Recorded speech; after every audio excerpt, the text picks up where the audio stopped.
Hey, what's up, everybody? Twitch is such a poor platform. I'm a poor man. I can only afford a poor platform. I'm sorry, my friend. Pour me another one. Alright. Analysis stream. Only 15 minutes late. Can't please everybody.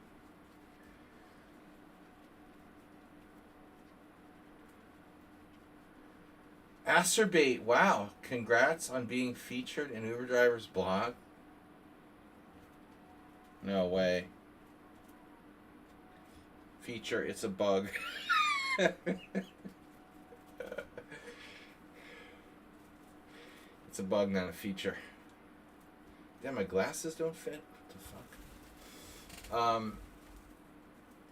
Alright. So what's up, everybody? Analysis stream. Late, as always. I criticize Nefedov often for being late. Pride myself in being on time, but I try to do the impossible, and I just can't do it. It's like when I used to drive to lessons in Boston. I would get progressively more late every single lesson because of the Boston traffic. You can ask Uber driver about that. You gotta schedule your lessons like an extra half an hour apart. Forget about it, man, with the city traffic. So, what was I gonna say? Suspiciously, the Rapid tournament I played last Friday hasn't been rated yet. I wouldn't really care if it doesn't get rated. The organizer's a little bit fly-by-night operator, so I probably lost like 0.2 rating points or something. I really don't care, but it would be like nice to know that if I play in a tournament, it actually gets rated. Just thinking, what else? Right. Late is on time, the opposite of my college fraternity training, where we learned that on time is late, early is on time, and late is inexcusable. Alright, some good things other than drinking that we did there. Alright, Poor Platform is a bar for you guys. What's up, Move 11? So, we have this friend who likes to play Omaha poker, but not a lot of people always are willing to play Omaha. And he's always asking, like, can we play Omaha? So we like to torture him. And we're like, when he leaves, we're like, oh yeah, we can start to play Omaha. We'll tease him. We'll be like, yeah. When you leave, we'll start playing Omaha. Move 11's like, did the stream start yet? I'm like, no, we'll start as soon as you leave. Alright, we've got Dementiev, Sun Prism, Butters versus Nefedov. Now, all jokes aside, I was just wondering, all the South Park jokes, of course, but there have to be people named Nutters. Nutter? At least Nutter. So, Mr. Nutter, meet Mr. Butters. So, you could have Butters versus Nutter, or Nutter versus Butters. Now we have Snedsteg. Exactly. We don't have Nutter Butter cookies in Europe, so we have to pay like Trump import fees for those. That's a classic, yeah. Peanut butter, of course, not a big thing here in Europe. So peanut butter cookies and Reese's are very hard to find. Okay, Roger Butters, Snedsteg versus Iskola. Iskola is a school in Hungarian. Acerbate versus Halil. Is it halal? And then Finn Bonez versus Ego. Ego is Ubadis. And then there's Mule Skinner versus Garcia, which he claimed is like maybe his biggest win ever. Let me double check that message. So, what was it he said? Mule Skinner, a game for my last reward tournament. Probably the highest rated player I've ever won against in a longer time control. That's really shocking, I mean, Mule Skinner is a decent player.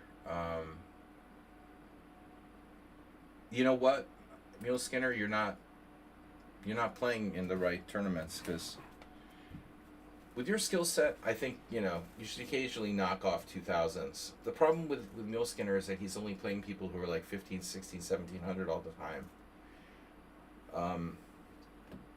It's hard to beat 2000s if you only play people rated between like 15 and 1700.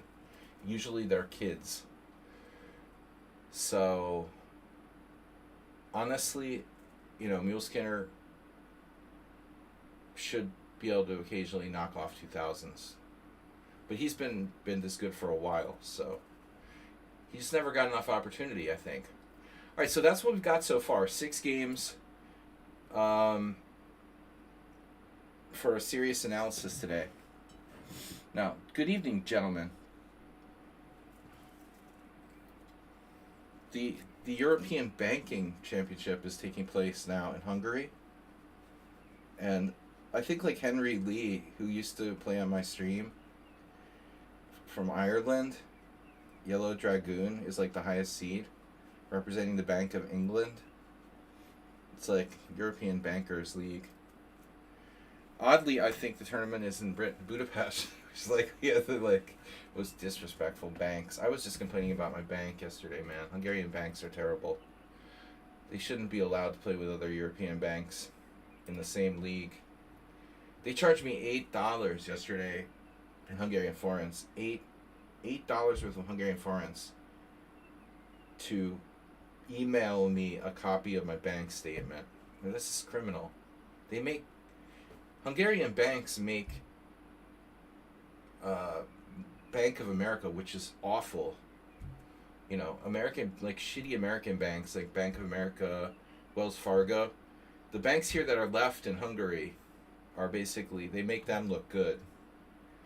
It's a privilege to be the customer, It's not like the customer's always right. It's a privilege to be a customer here of our banks. Highway robbery, I know.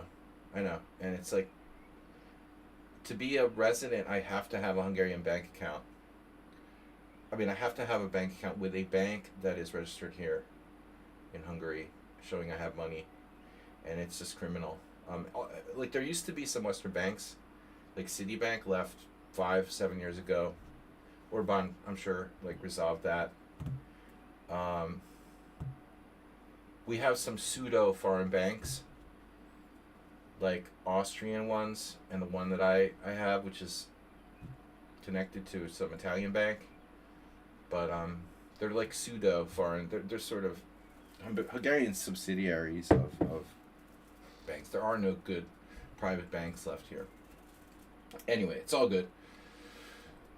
Okay, did you guys see what they did in the Baltics today? The Slovakian Prime Minister, who's a huge right-winger friend of Orban, they blocked him from flying through Baltic airspace. He was on his way to go to the Russian Victory Day parade. That's awesome, man. Screw you, dude. Same thing with the president of Serbia. The Baltic states would not let them. Poland and the Baltic states wouldn't let them fly through their airspace. Screw you, dude. Alright, anyway. Politics is fun, but chess is funner. So, and I know Mr. Coffee's excited about the Pope. I just can't really get it. I mean, I just can't really, it's not doing it for me. The whole smoke, watching the smoke. I've never been a Catholic. Wasn't really thinking of becoming one either. It's cool. I've been reinstated. Move 11 has subscribed. No, that was 2 days ago. So I'm just waiting for our first hype train. Now I'll get started. May have to watch Conclave again. So I never watched that in the first place. I did notice for the first time it even existed on Amazon yesterday. I guess it was up there. Yeah, church doesn't really do it for me. Alright, guys. Now we got 6 games. Move 11. Are you just threatening to submit a game? Or are you waiting till the last minute? Or did he leave? He was just teasing us with his presence. Now we can play Omaha, guys. Move 11 is gone. So we've got Sun Prism, Nefedov, Snedsteg, Astrobate, Ego. Alright, let's do Astrobate first. Then Sun Prism, because he's here already. Nefedov, who knows when he'll show up. Mule Skinner, who knows when he'll show up. And I'll put Snedsteg like third. 42 is here, who may or may not. I don't think he has any games for us. 1, 2, 3, 4, 5, 6, 7, 8, 9, 10, 11. If they're canceling Sesame Street, how the fuck am I going to learn to count all those ones? 42. With Donald Trump dumbing people down. That's the plague here in Hungary, too. Dumb down the people as much as possible. Cancel public television. Cancel educational television. We don't want people to go to college and learn. We want them to be stupid. And then, you know, build things for the rich people for like Palinka and bread and shit. Some prison with 45 bits. All right, I'm starting my democracy podcast. No. Anyway, let's get started with Astrobate. Okay, this will be fun. Thank you guys for the hype train, but it's not going to qualify. I mean, it's very nice that 42 donated 14 bits and Sun Prism 45 for the contest. They want to see who got the higher. They want to get on the board, basically. But for hype train purposes, it has to be at least 100, I think, to qualify. But I'll accept donations in all sizes and shapes. There's Astrobate with a gift sub. Going to Andrew 7FW. Playing such a BS at the moment. No one likes to see that. Beautiful style. BS. So Astrobate is white. Let's take a look. Is everything cool? We got sound. The board is aligned correctly. We're analyzing our first game. Can you see the names? Yes. Alright. The names look small to me. Even with my glasses on, they look small. Jesus. Can you guys see those names okay? We should really maybe increase the size of the board a tiny bit if possible. Let's see if we can increase a tiny bit. We don't have clocks here, so I think I made it a tiny bit smaller to include the, yeah. We basically moved it a little bit with the, oh, that's not locked. That wasn't locked. I had to move it a little bit with clocks on Tuesday. Someone complained about clocks not being visible. Now we don't have that problem, so that doesn't make the names bigger, really, though. Alright. You can't make everyone happy. That's why I don't play music on the stream. It would just be too frustrating. Cheers, Astrobate. Alright, guys. I started my coffee early, so I'm awake at least. Astrobate with white. What do we got? We got knight f3, d5, e3. This looks familiar. We went over a game like this. Queen's Indian attack. I was selling Astrobate.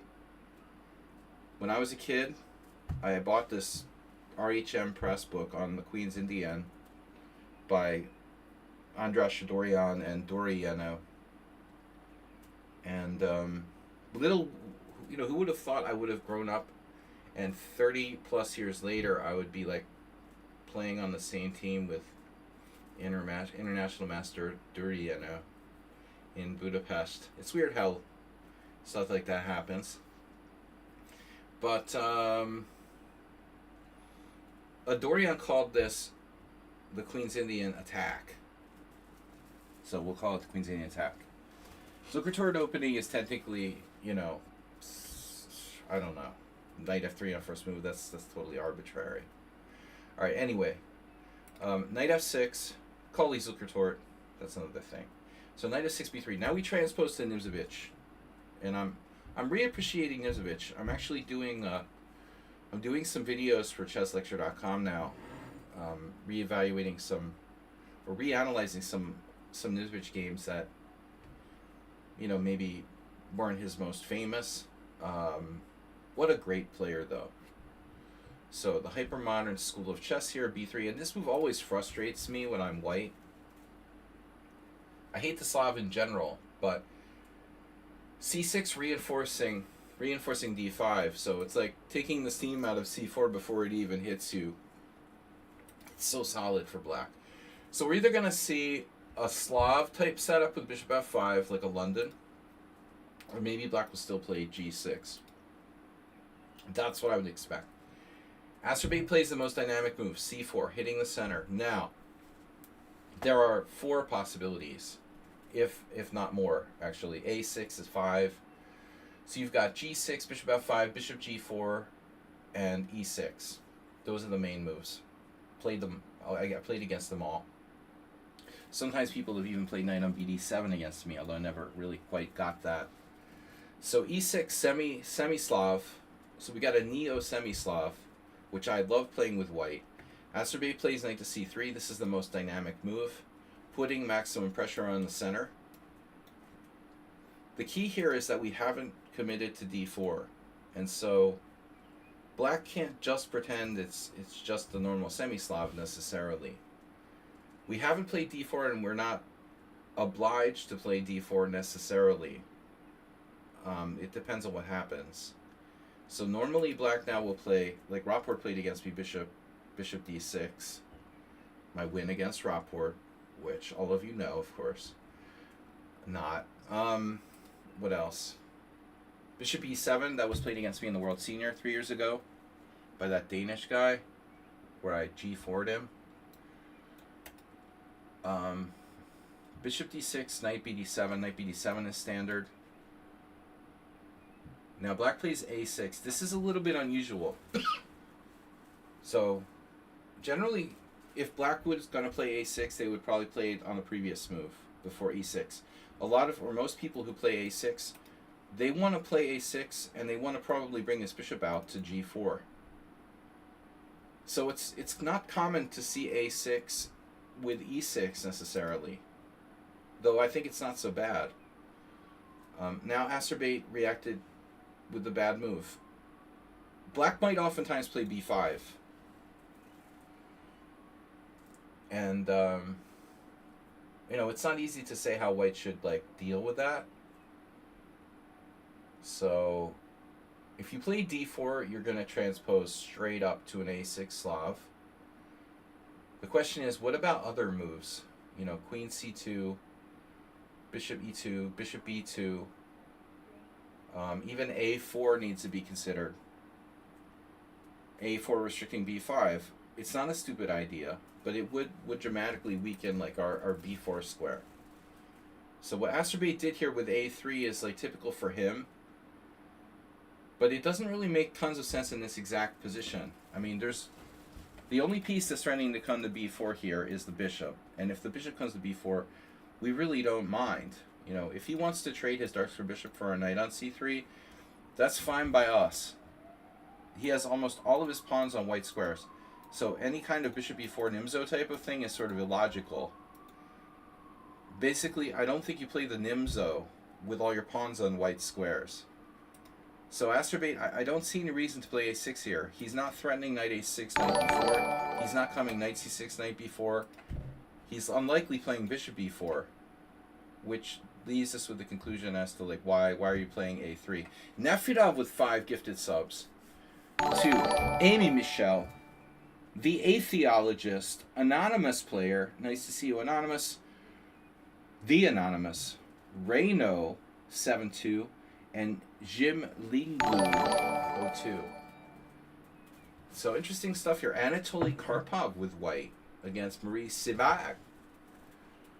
Karpov 2015. Karpov, a very esteemed member of the Russian Duma. In the last 20 years, Karpov plays mostly rapid and blitz. He quit playing serious chess. But still, I imagine Karpov would play bishop b2, and he did. Anyways, a3, he always liked to play rapid tournaments, like in France. He probably played Sibak there.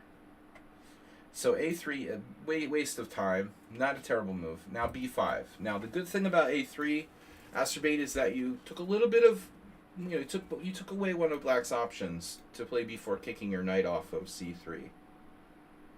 I would say, that's a move you can consider against b5, but you played it early. Now he played b5 anyway. All right. Now keep in mind, if you play bishop b2, black can open the b file, but that kind of isn't clear, like, if an open b file is better for white or for black. You can use the b file just as well as he could.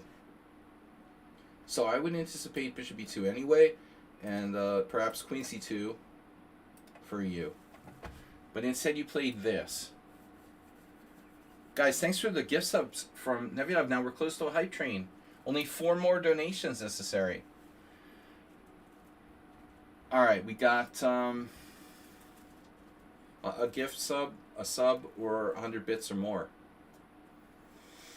Astrobate 95, we talked about this. I'm going to say it again. Why are you always moving the same piece twice in the first 7 moves of the game? Here he did it again. Today I literally told him, you're always moving one of your pieces twice in the first 7 moves of the game. What move is it? Move 7. Move 11? No, move 7. Astrobate, please stop moving one piece 2 times in the first 7 moves, okay? So better to develop new pieces. That means queen c2, bishop b2, bishop e2. Even something like maybe rook b1 would be better than knight e5, I think. This knight is only likely to get exchanged off. Now I see you're on this pawn. And so if knight on bd7, you eat his pawn, you may netting a pawn, there. But, after, like, say bishop b7, which your opponent did not play, but just say he plays bishop b7, now this is coming in, it's bye-bye Mr. Knight on e5. So whatever you do, he's going to trade it off next move. And what did you gain from putting your knight on e5? You freed your f-pawn. That's about it. The only benefit is freeing the f-pawn. You're freeing the bishop to come to f3. Not worth wasting a tempo to trade a piece off with white. So knight e5 is a mistake here. But black decides to play b4. His own moving the same piece twice, right? Pawns are pieces too. I don't care if Jesse Cry agrees or not. Move 11. b4 looks bad. It looks bad. I mean, you're trading a b pawn for an a pawn. Can we get the Keith Arkle pawn value chart out? Wait. Maybe I have it in my wallet. You know how those people they play blackjack? They have like a little chart. Like, they're consulting their chart. Like, man, you could do that in chess. Like, you get the Keith Arkle pawn value chart out. Wait, the a pawn is worth like 1 point. No, a pawns are worth 0.8 pawns. That's cheating, dude. You got your Keith Arkle pawn value cheat sheet. I don't know if that just applies to endgames or not, but so the a pawn is worth less than the b pawn because it's like less close to the center. So basically, this gives you an advantage of like 1/10 of a pawn. I would take without hesitation. You take without hesitation. He will recapture, developing his bishop, and then we go here. Or, alternatively, maybe like queen c2. I like white. And I don't think his bishop is all that well placed at b4. It's developed, but it's also very vulnerable to being attacked, Astrobate. You should definitely take. You played knight a4. Your knight is stuck on the side here. It's not great. In addition, there's a chance you're going to give him the option to reinforce his b pawn with the a pawn and make this exchange, an equal exchange. So, knight a4 is bad. Definitely better to take. And now black plays another weird move, queen d6. Okay, a 1-move threat against the knight on e5. This is not a great move. Not a terrible move, not a good move. Very dangerous move because he's leaving this hole open on b6. So actually you have knight b6 right away. And if he takes your knight with tempo, you could try d4, but this is looking problematic. Yeah, queen c7, knight e8 and queen b7, and he traps your knight, and he ends up netting a material gain. So knight b6 doesn't work. You got to think about it. Bishop b2 is fine. D4 maybe also good. F4 is a possibility. You went here. He played a5. Now b6 is a freebie. Winning the game, I think. You were not aware. Yeah, queen d6 was bad. And now knight b6 wins material. His only square is, well, he can give up the exchange. He should probably just give you an exchange with this, but it's horrible anyway. He missed the win. And then maybe he saw it, but now he should take with the pawn. Because now on knight b6, he has rook takes a1. And you have a huge advantage, but at least you're not winning a piece like in the previous line. So a takes b4, a mistake. Black plays c5. Sorry. A takes b4. White plays c5 now. And yeah, this is still strong, Asterbate. This looks really strong. He has to trade on a1. You get your queen to the a file. Now, how many squares does he have for his queen? Well, okay, his bishop's hanging. So how does he protect it? He has to move it. I guess bishop a6 or something. It looks like black is losing a piece. Maybe not. But in any case, black is in a very bad position here. So you played c5, closing up the lines. He plays queen e7. Terrible square. I mean, it's way more logical to go to c7 or d8. With queen e7, he's blocking his own bishop. He can't even get developed. Knight b6 takes, queen takes, and now this is bad. So it looks like his last chance here is maybe like queen b7. Keeping your queen from penetrating down there immediately. In that case, you have like knight takes, maybe queen a7, but black is staying alive. This is a nice shot here, but he can block the threats with a knight move. You're very close to winning, but I'm not sure it's so easy to finish him off. In the game, he played bishop b7, and after this, that looks pretty tough to answer. Okay, now his only move, he does have a move, queen c7. And I don't know how long that lasts. How long will he hold on after queen c7?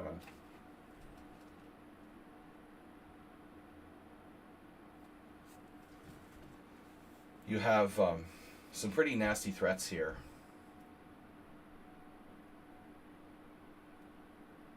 Knight a8. I'm not sure this makes any progress. But, I mean, it's just a matter of time. Looks very promising for white. Knight takes c6. Almost works. Oh shit, it does work. Wow. That's a beautiful move. No, it doesn't work. Yeah, it's a beautiful move. Really beautiful. It doesn't work. Alright. We have a win here. It feels like we should have a win here. I don't see it. Knight c6, knight c6. Knight e8, queen c8. I mean, you're better in all lines. I just don't see a way to blow him out. But anyway, alright, black plays queen a7, queen takes c5, dropping pieces with check. So queen takes b8, check, king e7, queen takes b7, check. And then a beautiful mate. And that's why he submitted this game. Not because it was a perfect game, because it was a beautiful mate. Elegant finish. That's all that matters for Asterbate, or the most important factor anyway. Okay, that was a little hors d'oeuvre. This is always Asterbate submits, not necessarily long games, or tense games, but ones that end with a cute mate. So Indeed, a very nice finish with knight f7 check. Elegant. In the style of Nimzovich. Alright, so now we got Sun Prism, Snedsteg, Roger Butters. Why does that remind me of Roger Waters? Roger Butters, Ego, and Mule Skinner. Cool mate. 42. Thanks for the gift sub, Asterbait. Why are Nefdov's gift subs not showing up? I guess I need to rephrase the question, Your Honor. I'll rephrase the question. Why are Nefdov's gift subs not showing up? Why are nothing showing up? Dude, that's weird. There's like discrimination against Nefdov. Did I just hallucinate? Nefdov gifted 5 gift subs. He gifted 5 subs, and they're not listed at the top. It just says Asterbait 1 gift sub. Dude, it's like, that's not fair. Is there like a huge delay or something? Poor Asterbait not getting credit for 5 gift subs. Mine's a messy game, but I think it was interesting.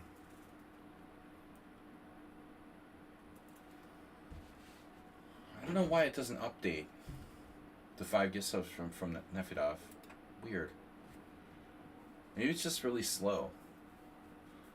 You would think like Twitch would benefit from, you know, kind of running on a timely basis to encourage people to donate more and stuff.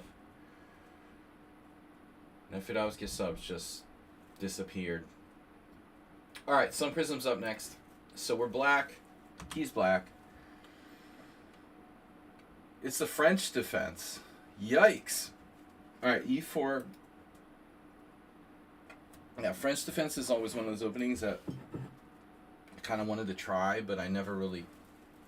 It's hard. You know, it's hard. I think the French is hard to learn, and it takes a lifetime. Like Korchnoi, it took him a lifetime.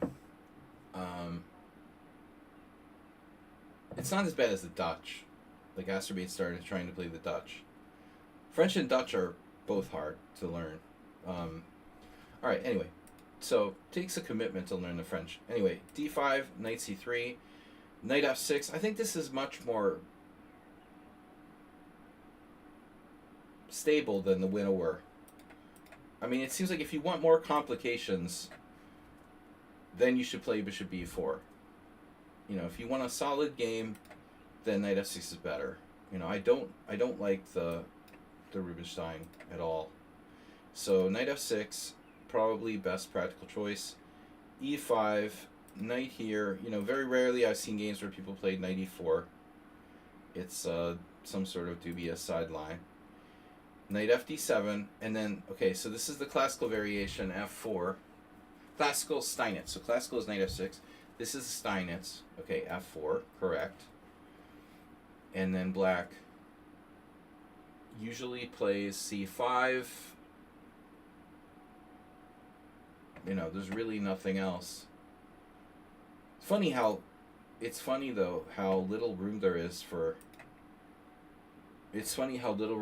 creativity in certain openings. Like here, there's 13,289 games with c5, and then 44 games with a6. It's not a lot of room for originality here for black. You're giving white a big space advantage, and you have to strike back. The only alternatives being like a6, bishop e7, basically just a waiting move. a6 taking control of b5, but unnecessary. c5, knight f3, and then white really doesn't play a lot of other moves there. Now knight c6, but actually I was thinking of my game for next week. Okay. I am not an expert on either side of the French, but I do seem to recall that a6 immediately is the move that scores the best for black here, Sun Prism. So if we look at the statistics,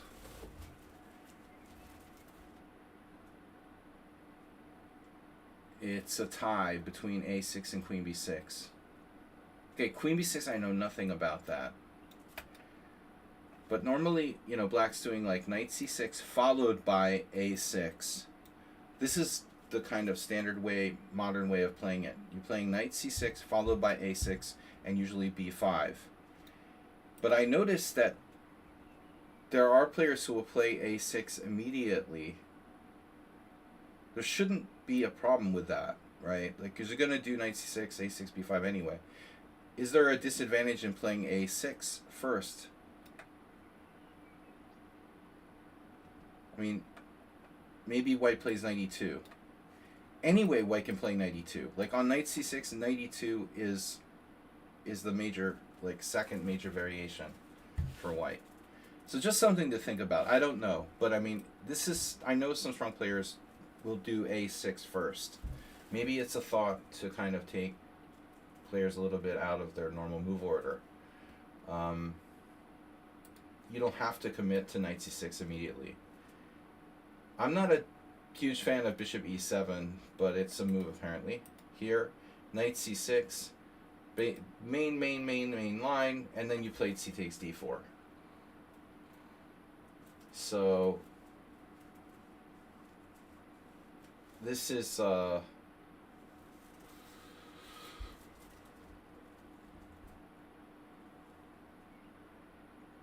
what's up with queen b6, right?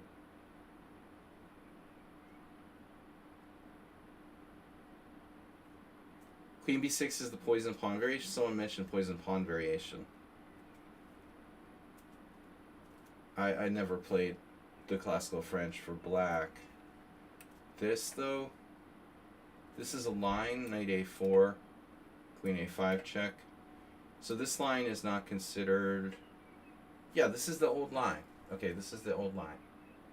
Yeah, so this is the P-sac line, right? C takes d4, b4. This was trendy in the early 90s. Considered refuted, but, you know, notice, like,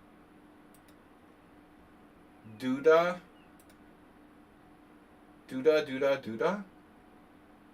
Is he playing? He was playing something weird, like b6. I looked at this with move 11, maybe. So Duda tried to, like, rehabilitate this by using this idea of b6. Although he was obviously not the inventor of it. It's been played by, well, Volkov in 2008. You know, Volkov was many times in the Russian Russian championship. Strong player, a hardcore French dude. Yeah, we give Duda credit for something that someone else played well before him. But anyway, so queen b6 is a sort of poison pawn grabby lie. A6 is the trendy move, and I think, you know, that's what you should probably play objectively. What you played here, you know, it's like, this is like the lame variation. Now we can see there's Carlsen, Nakamura, Caruana, Shirov, Nakamura. I didn't realize Hikaru has that many Frenches. There's 3 games between the period of 2011 2013. I guess this is considered to be a main line. I never liked that black exchanging on d4 so early. What is it the great Jacob Agard said? We shouldn't exchange unless we get something for it. We shouldn't release the tension unless we get something for it. First conceived by Danish and Scottish Grandmaster Jacob Agard. No one ever thought of that before. He coined that idea. A6, I like this best. Alright, anyway. Playing from the white side, Sun Prism, I feel A6 is the best. I felt like, you know, I played some strong players like Blitz games with Bruges and Akobian, for example. He played A6 against me. Alright, anyways. Releasing the tension. Knight takes d4. Aha! So you didn't play trading everything. That's super lame. The super lame is like knight takes d4, bishop takes d4, bishop c5. The please I want to draw by trying to trade all the pieces, but white retains this very strong, you know, Steinitzian control of d4 and maintains an advantage, you know, long into the endgame. Interesting, there's a Duda game with white. Good idea, bro. Hodek. So, alright, you don't want to do that. So you played either bishop c5 or queen b6. But queen b6 looks trickier than bishop c5 because you're threatening the b2 pawn. So this is called SLADGIE variation. Now white can play a3, the Nigel Short method of like defending the b pawn, because on queen takes, knight a4 traps the queen. The problem with a3 is that it's not a very constructive move for white and slightly weakening. So I've played this line with white. a3, bishop c5, knight a4, queen a5 check again, you know, and then c3. I remember this being a game, the Alexei of Ivanchuk from 2005. Bishop takes d4, bishop takes d4. This was analyzed in Informant. Actually, that's why I know that game. Back in the day when I still got the Chess Informant, the Alexei of Ivanchuk game was one of the last, I think like literally one of the last chess informators that I ever like studied. Paper Chess Informant. So that game was in there. That was like probably relatively new at the time. Or some new idea by Ivanchuk, some improvement. You can play this way, but your opponent doesn't. He plays queen d2, and this is a so-called poison pawn. Once, 25 years ago on Chess Network, we were forced to play these like banter chess games with other title players, mostly GMs, and I had to play the frickin' poison pawn or classical French. I had no idea what I was doing here. I was like white and had literally no idea what I was doing because I had never played queen e2 and allowed queen takes b2, and I don't remember who I was playing against. It just, yeah. I mean, it feels like a Najdorf. Alright, queen takes b2, so rook b1, and now queen a3, and then bishop b5. So it looks like this is widely considered to be the main line. Yeah, I don't remember what I played here with white against the dude, and I don't even remember who it was. I think it was a Canadian player, one of the Canadian IMs. I think playing black against me back in like 2001. But I didn't even know that like bishop b5 was white's main line.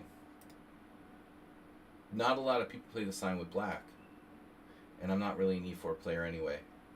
So this is interesting. Balag Imre 2023 losing with black. I just played his dad last Friday. Couldn't beat the dad. Now they combined have like a 2-1 score against me. Queen takes a2 was my chance to even my Balag Imre score, but draw. Queen takes a2. This line, you know, statistically looks pretty dangerous for black. Goes back to 1986, and probably older than that, since I would guess there's even older games. Tony Kostin against Milan Drashko from 86. Mule Skinner, thanks. So what are we supposed to do on this? You have to take the pawn. There's no Nigel Short rook sacrifices now. You have to take the pawn. The point is, like, you're on his rook.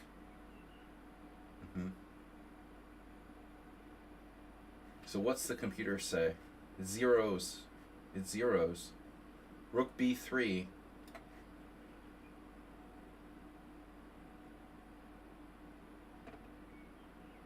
And then a novelty for black is black. This is a very obvious move, actually. Rook b8 has never been played. This is really bizarre. I mean, honestly, blah. Let's play rook b8 and not get our rook and our king forked by knight Knight c7. Who would have imagined that was a move? Anyway, so there's stuff to investigate there. It looks like knight on cb5 maybe catches people. It looks like it catches people off. What happened here? Queen takes a2. So this move, rook d1, knocked off Caruana, Balaguemre, Friedman, and Volkov. Okay, that's a little concerning. Even though the computer doesn't like it, it's just like a who's who of lost with black here. Well, Volkov's down to 24.53. Rating inflation. Volkov was 26.50, and he's not that old. He's like my age.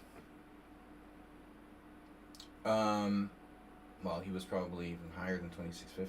But anyways, dude is really pissing me off with the challenge there. Okay. Do not challenge me while I'm doing analysis stream. Rook b8, knight c7 check. So this is Firouzja Caruana, later repeated in the Balag game. Oh my god, bro. Really, I'm going to have to ban you. What are you doing, dude? So, flip the board. Yeah, I don't want to have to, like, turn off challenges every time I do a stream, like, analyzing. But what kind of an idiot really, like, challenges you, and then when you decline the challenge, challenges you again? Do you think I, like, accidentally declined your challenge? And I like when these teenagers or kids, they're like, challenge you, challenge you, challenge you, challenge you, challenge you. Are you trolling me or what, dude? Like, one challenge is enough. You know, maybe 2 was an accident, but like 4 or 5, now you're really trolling me. It's such a pain to, like, turn off my challenges, and then I go to play, and it's like, oh no, I have the challenges turned off, I forgot. Alright, so here you're supposed to play king d8. This looks fun. But look, man, I mean, you're the one playing queen b6. Wow.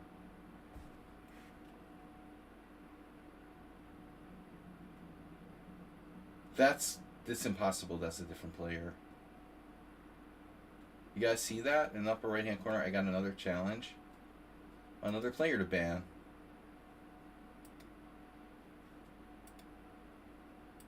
Funny though, it's a different time control. He must have his 5-0 account and his 3+2 account.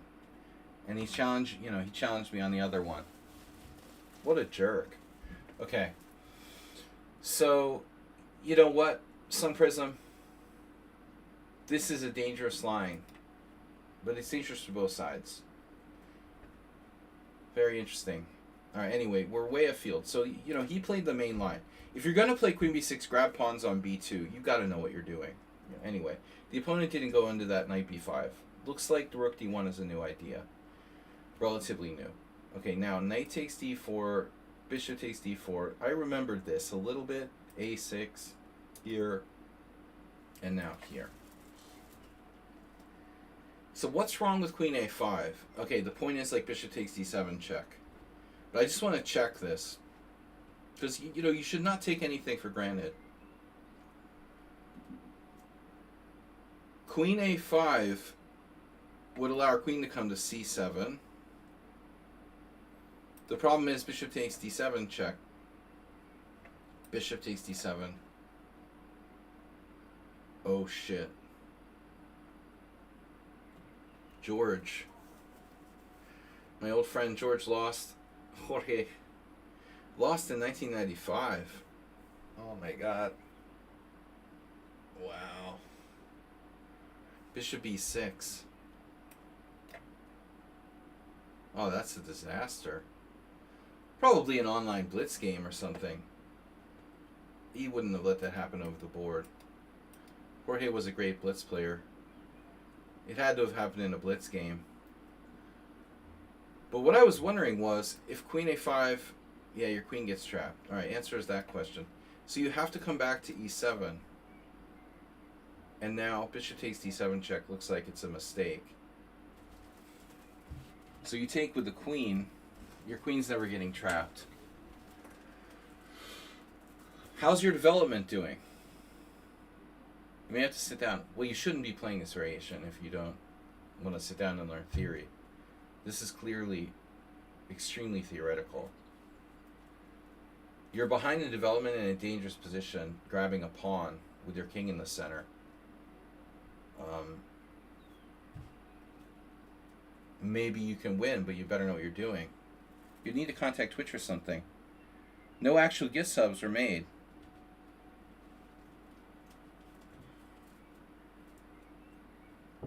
That is so weird. Nefedov sent me gift subs, like ghost gift subs. Maybe your credit card got declined or something, Nefedov. Make sure your credit card didn't get declined or you got any kind of notification, let me know. Otherwise, I'll look into it. But you should also check. Just make sure you didn't get, make sure you didn't get charged.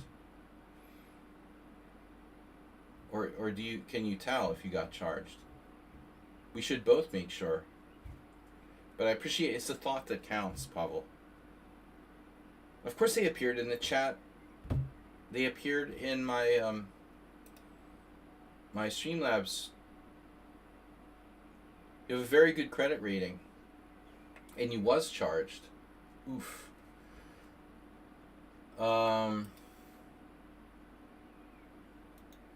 That's crazy. Well, credit rating, whatever, man. The best credit rating in the world, but your credit card can still block a charge because it doesn't have to do with your credit rating. It has to do with like your credit card company being suspicious of some charge possibly being fraudulent. It's not about your credit rating. It's about the safety measures the credit card companies have in place and stuff, but I don't know why that would happen. I mean, that was extremely weird.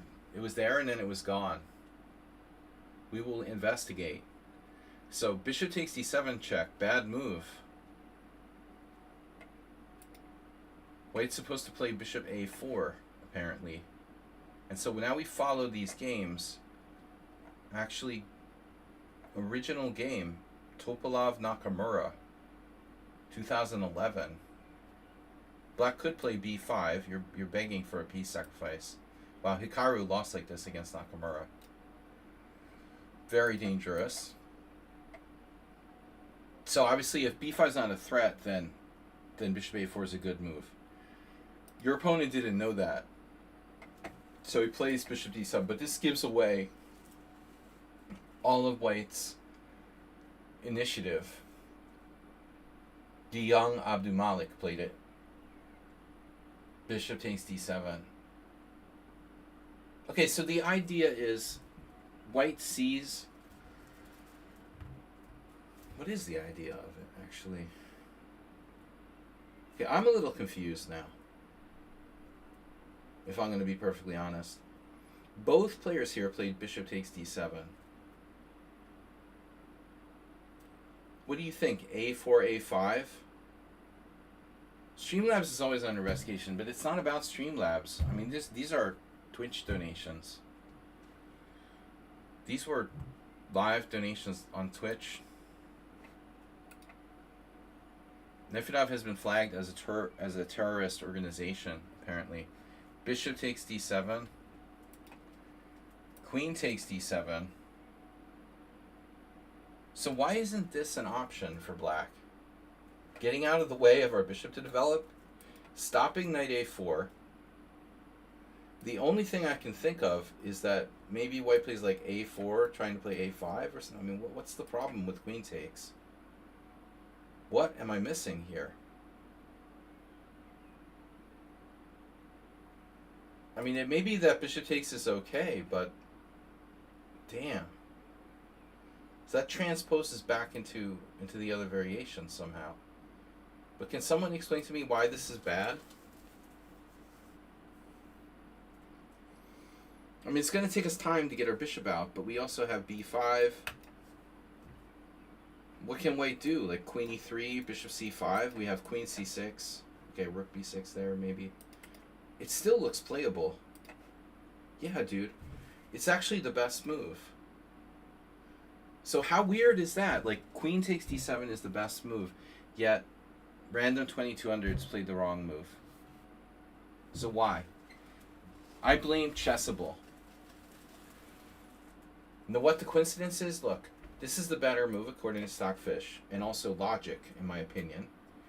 But the other players played the move that leads back into theory with bishop takes d7 somehow.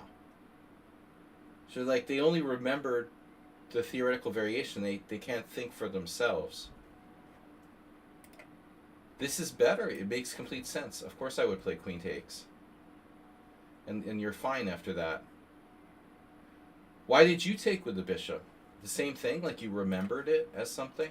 As such? This looks fine for black. I don't know why anybody would voluntarily take with the bishop here. You just want to give them the pawn back? I mean, what the heck, man?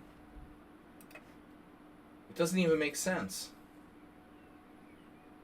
So this is weird. Oh, Testosterone sent me a game. Hey, man, it's Turkey Farm.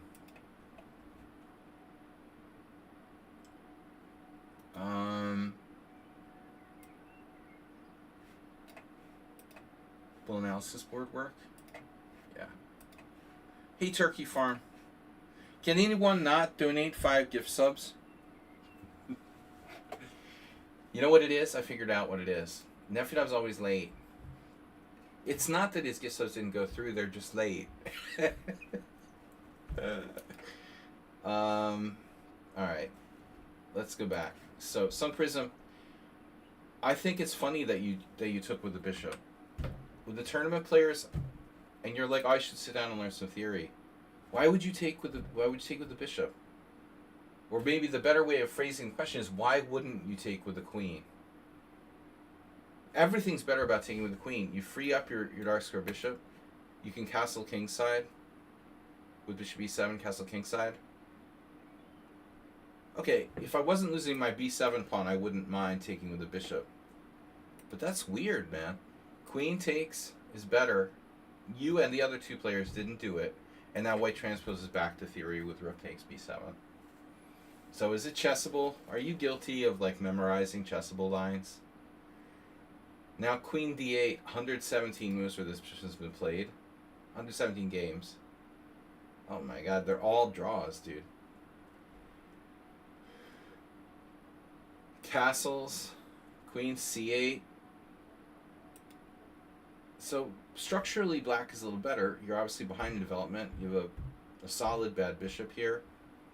It's a good defender. This is a very good defender. It's absolutely fine what you did, but it's just funny. Now rook b3. This is like a random player over the board. I mean, on lead chess. Rook b3.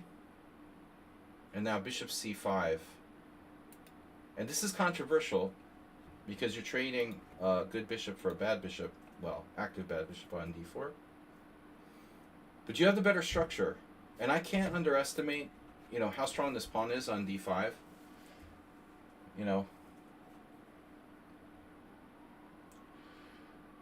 It's such a strong long-term asset. The only thing is if white breaks with f5, what are you going to do? It's very possible you're going to have to cave and take and break your structure. So if I were white, I would probably play f5. There's Sakyan again, the guy who beat Bala Gimrai. He's like the expert. If we take on f5, though, we get hammered by knight takes d5. So apparently you're supposed to play bishop takes d4 check, queen takes, and then queen c4. Draw please variation. Trade pieces as fast as possible. White's pawn structure is kind of gone, So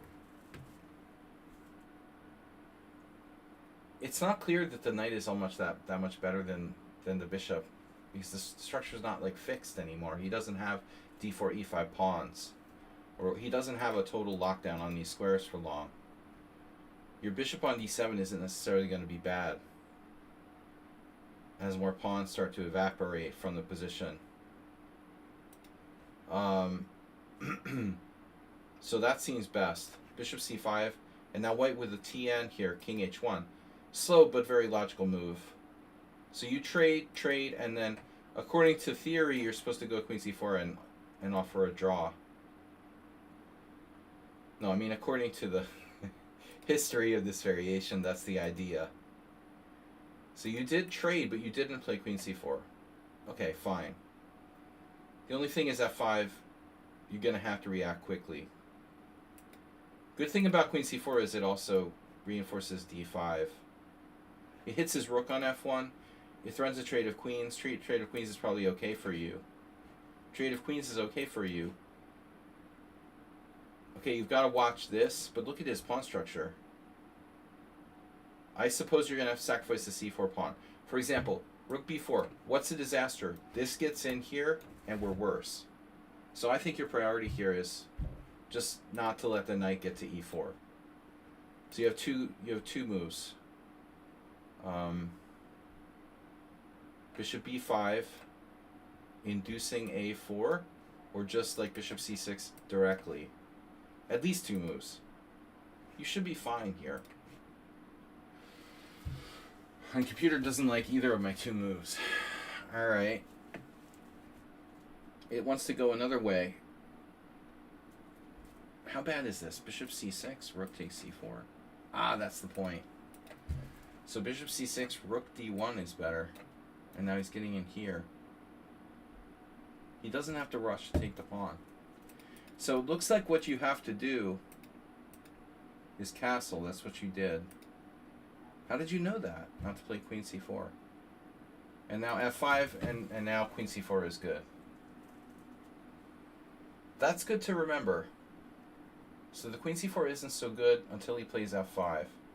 Now it's good again. But your f6 is fine too. But in another variation, that's what the computer was going to advocate.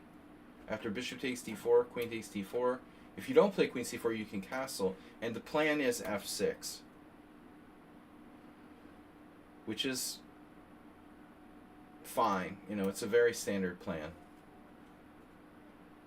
Anyways, he castles, you played f5, and then you could have played queen c4, but you played f6, which is also fine. Takes, and the position is really pretty equal now. I mean, dude, these pawns are weak. This pawn is weak. This pawn is weak. Clearly what's going to happen here in most cases, like all the queenside pawns are going to evaporate. It's going to be a draw. Those pawns are all going to fall. Everybody's pawns are going to fall on the queenside in the center, and it's got to be a draw. I mean, both sides would really have to play badly here to lose, I think. So white just plays a neutral move, h3. One issue for white is that rook is undefended. I'm not crazy about that rook being undefended.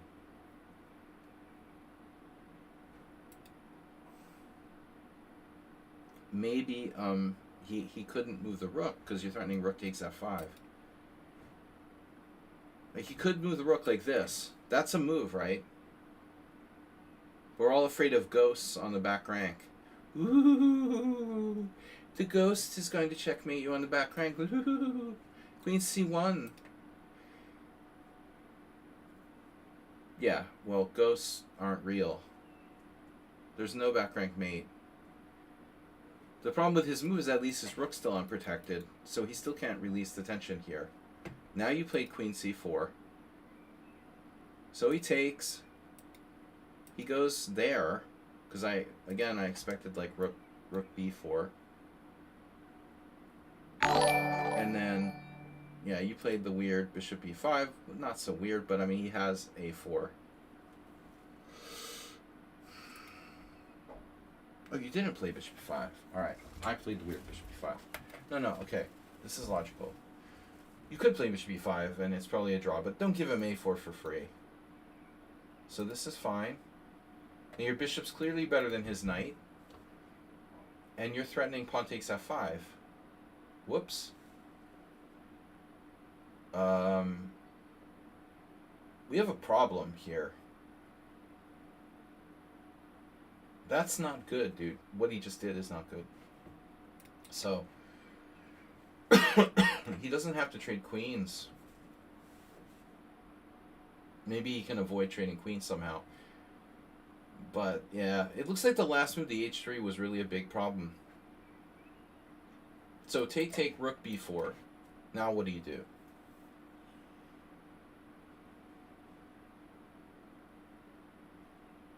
Well, stupid question, stupid answer. I mean, you're probably going to play rook c8, defending the pawn. And it looks like you're probably, very possibly, winning a pawn? No. No, because he has rook d1 now. So what's up, man?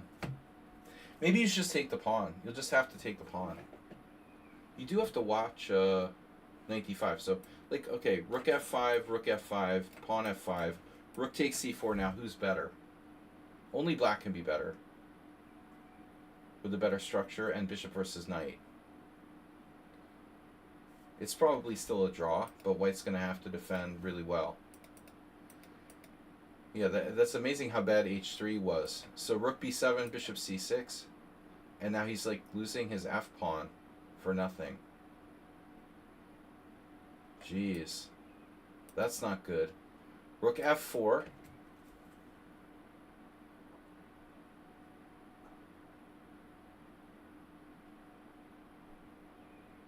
That's annoying. Very annoying move. So you played bishop b5. But objectively, like, I don't know if it's worth it. You play bishop b5, he can just play a4, right?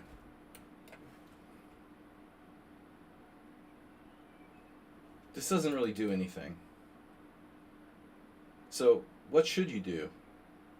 You're better. Chess Riddle, what's up? Asterbait gifting a tier 1 sub to Chess Riddle. So Asterbait's subs go through, and Nefedov gets rejected. What's up with that? It's discrimination.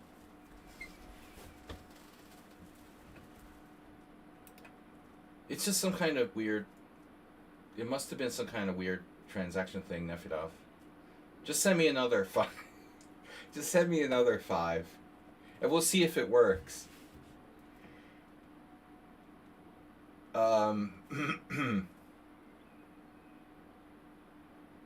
Why not, like, rook d8, giving us access to d2?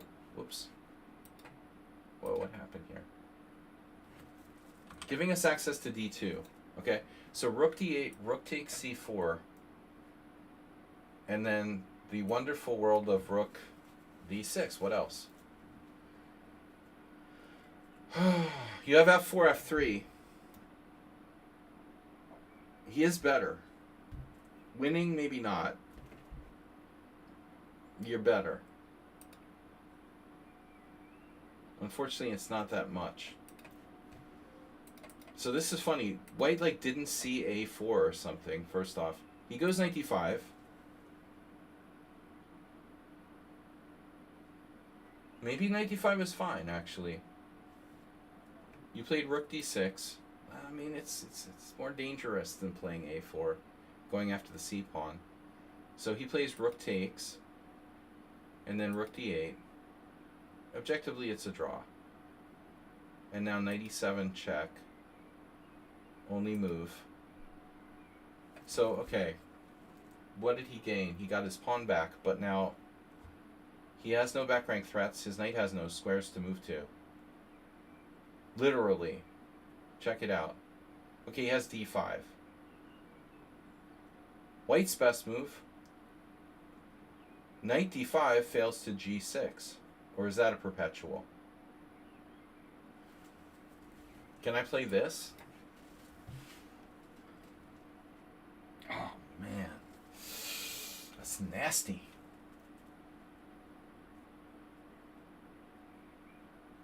If he goes back to d5, if you play g6, are you lost? Is there a knight here? Yikes. That's not a happy moment. Oh, look, I won a rook. mate. Wow. So this position was reached. And now white, if I were white, I would be worried about my knight being trapped. Because look, he doesn't have g6. It doesn't look like he has d5. He doesn't have c6. No c8. Actually, he has knight c8. It's not great. Okay, but he has it. But he plays rook f7, which is tempting. No really concrete threat, though. Like, so the worst thing he can do is, like, knight f5. But you have bishop e8 getting mated in 1. That's always good. This is a great move. When in doubt. Yeah, one good thing is you're controlling g6. So you played h6. He hung a knight. Move 31. He hung a knight. Oh. So what's happening in reality? It's a draw. He hung a knight. It's like an acerbate game. And his final move was knight g6 check, rook takes g6, and white resigned. Yeah, an anticlimax. So, but in reality, what's happening? Knight f5.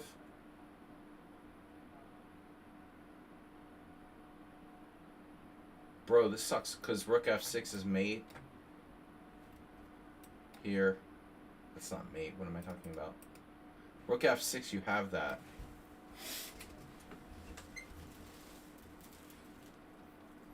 You have that. That's still ugly though. Rook f6, pawn f6, knight takes h6. That's not great, but you're okay.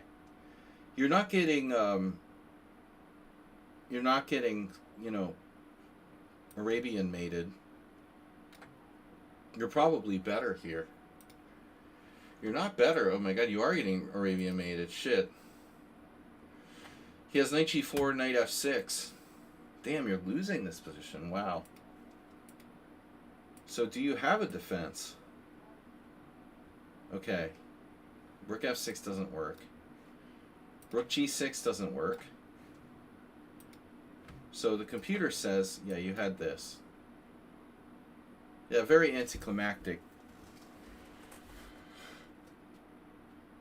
This is still an issue, though, because apparently this is the best move, but why can't he take your pawn? Anyway. So that's even more awkward. Rook takes. Yeah, he has to take with a knight, and then you get counterplay. Again, the only thing that can happen is the Arabian mate, so here. You've got to watch out for that. So say he goes knight h5. What are you supposed to do? Ah. So you have to be careful to avoid Arabian mates. You know, to get out, knight f6 check, king f8. And now you can never lose. Yeah. Okay, not a deserved victory. Okay, it was an interesting game, but objectively, like, neither side should have won this game. It was pretty equal. SLADGIE is up next. We're going to do a deep investigation into Nefidov's missing donations. But in the meantime, Nefidov, throw me another 10 or so. Oh, wait. What? Oh, yeah, you see they're on the list. Just give me another 10. Beautiful Quotes is back with a new account.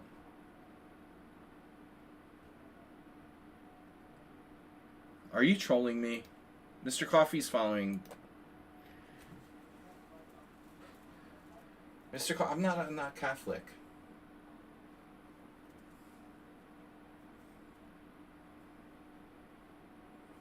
An American Pope, Donald Trump, has been elected.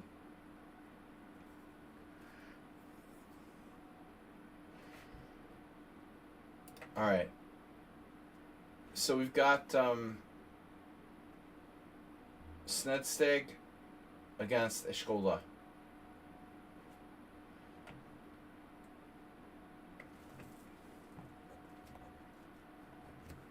SLADGIE is white.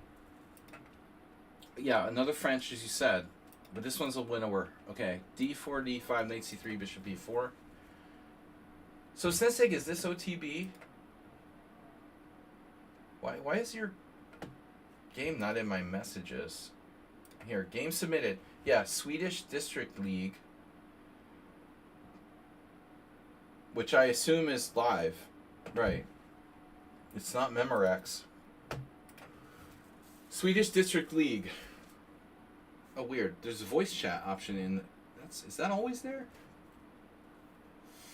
Bishop e4 check. Hello? So Senseg with main line.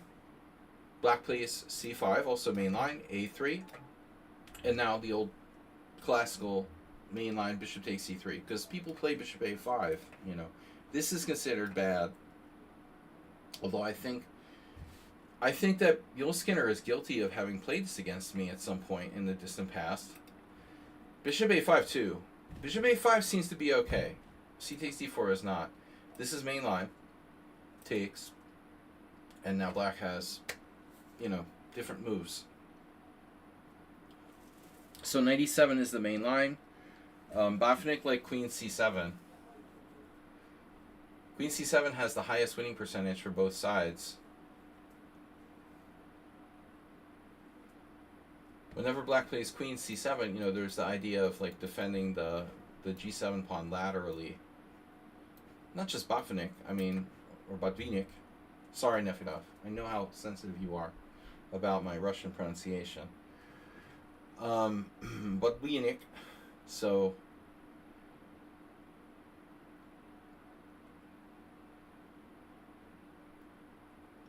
yeah. I mean, a lot of players played that.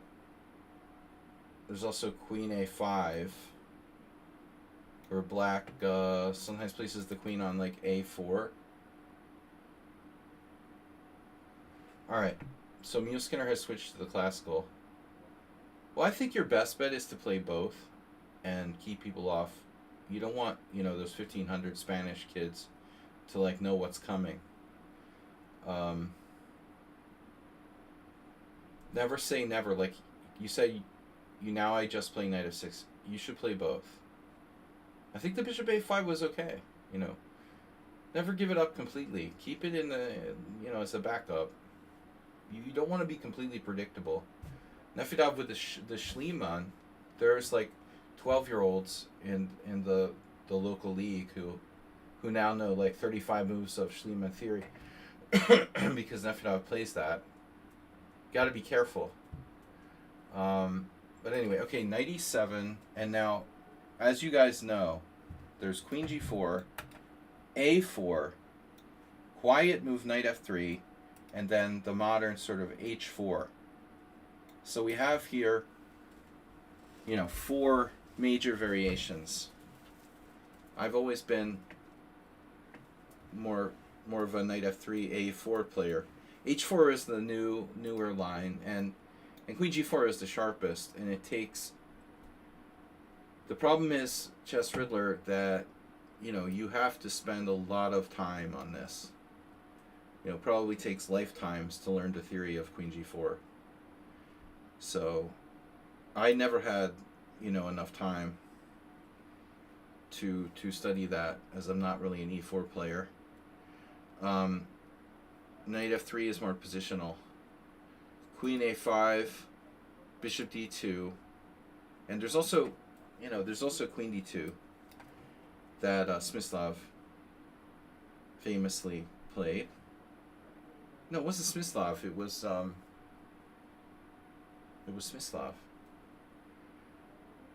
Smyslov. Smyslov's collected games 35 to 57.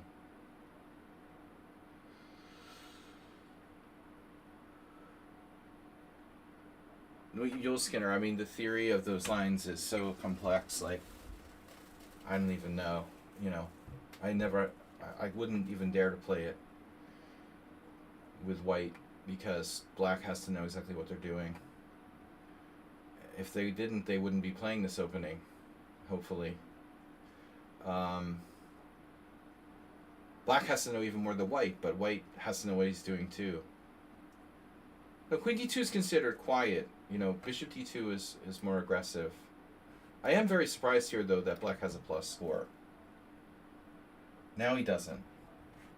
Now he does, yeah. Black has a plus score in this position. So apparently because of the move bishop d6 or b6 plus score, doesn't that seem a little excessive?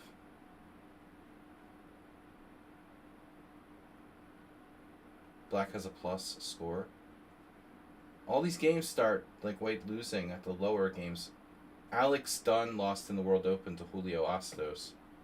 Yeah, well, I guess strong players don't play Queen D2 too much, but I was always inspired by Smyslov. He probably did it in a slightly different position.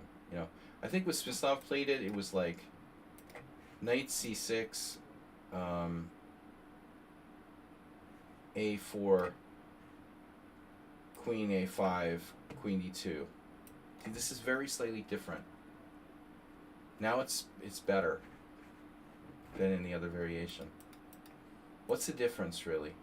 So it's the fact that the knight is not on c6 yet. So with the knight on c6, maybe black has better chances of playing for like bishop a6, b6, and bishop a6. So this is really considered inaccurate here, queen d2, because of b6, and I would assume the idea of bishop a6. It doesn't matter. I mean, bishop d2 is normal. Now knight on bc6, now a4. This is normal. And now we're going to get into kind of a standard line. But does anybody here recall... I'm thinking like Tal Korchnoi, Spassky, maybe Spassky Tal. But Spassky normally played queen g4. Although he might have played this too. Come to think of it. Spassky probably played both, you know, knight f3 and queen g4.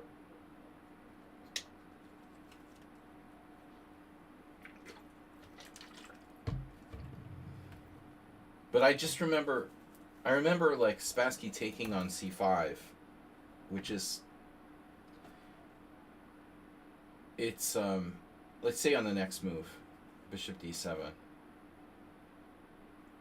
Nobody did it in this position. Just Nisty and Nibor.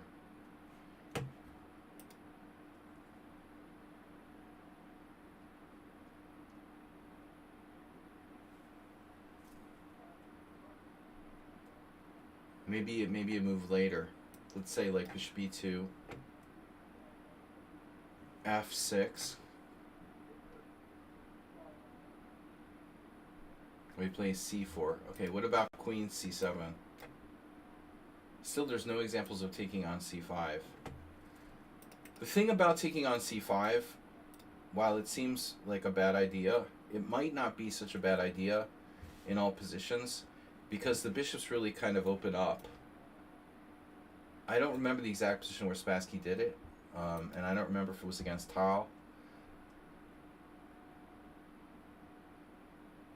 Didn't a 3-year-old triple his pawns against Karpov?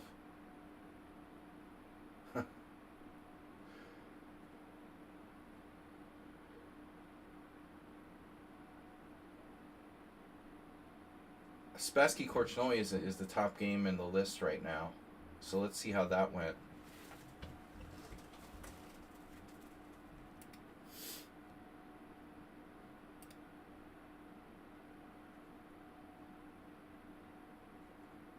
So it did not, that game didn't include d takes c5. In Spassky Korchnoi 1977,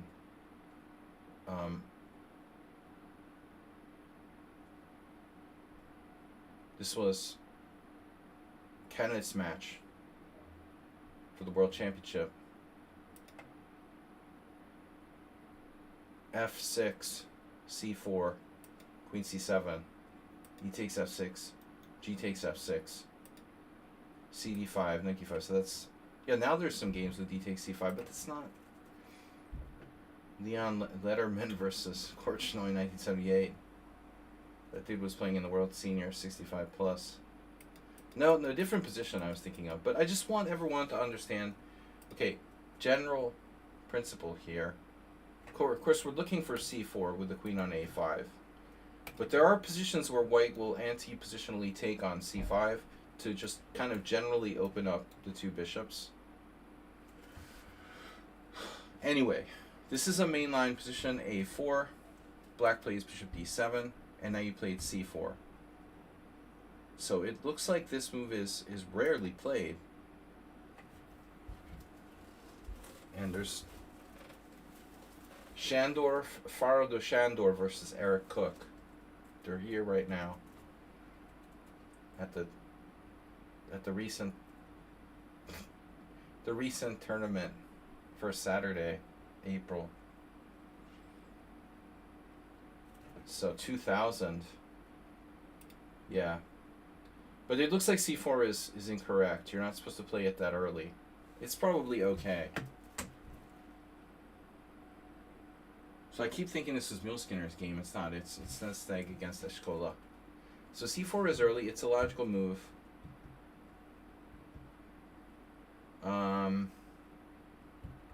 But we're supposed to get developed. So, you go bishop d3.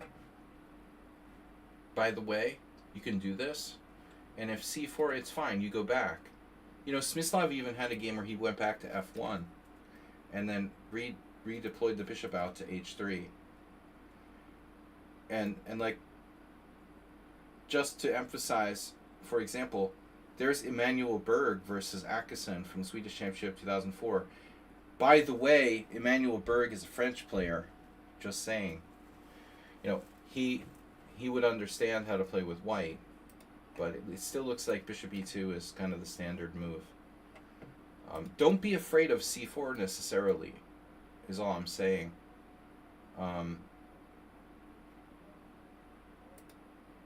So c4 early. I've never seen anyone do this early. Queen c7. That seems forced. Okay, so there's a very recent game.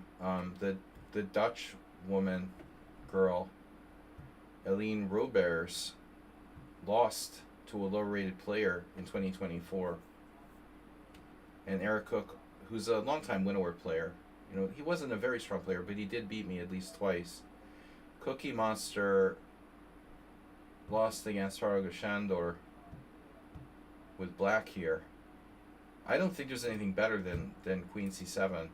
And now after c takes d5, you have to take... Well, you have to think about this. Do you want to take with a knight and have no stability in the center? Or do you want to take with a pawn?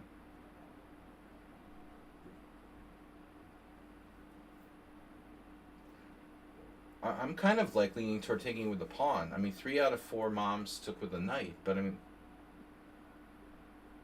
where's the knight going? You're just like going to go back to e7? I guess knight takes isn't so bad. The idea is if white tries to blow you away, well, we'll see in the game what happened. This is safer, in my opinion. Though white might have a long-term advantage. It looks a little bit safer. It feels like black did something wrong then. Is this really the best variation? Bishop d7. So your c4 idea, but this is still the main line. It's surprising how few people have played c4. Is black missing anything here? There's no other option. You have to play this. And then c takes d5. How about e takes? E takes, and then white played c3. Black castled. Yeah, white looks better. White just looks better.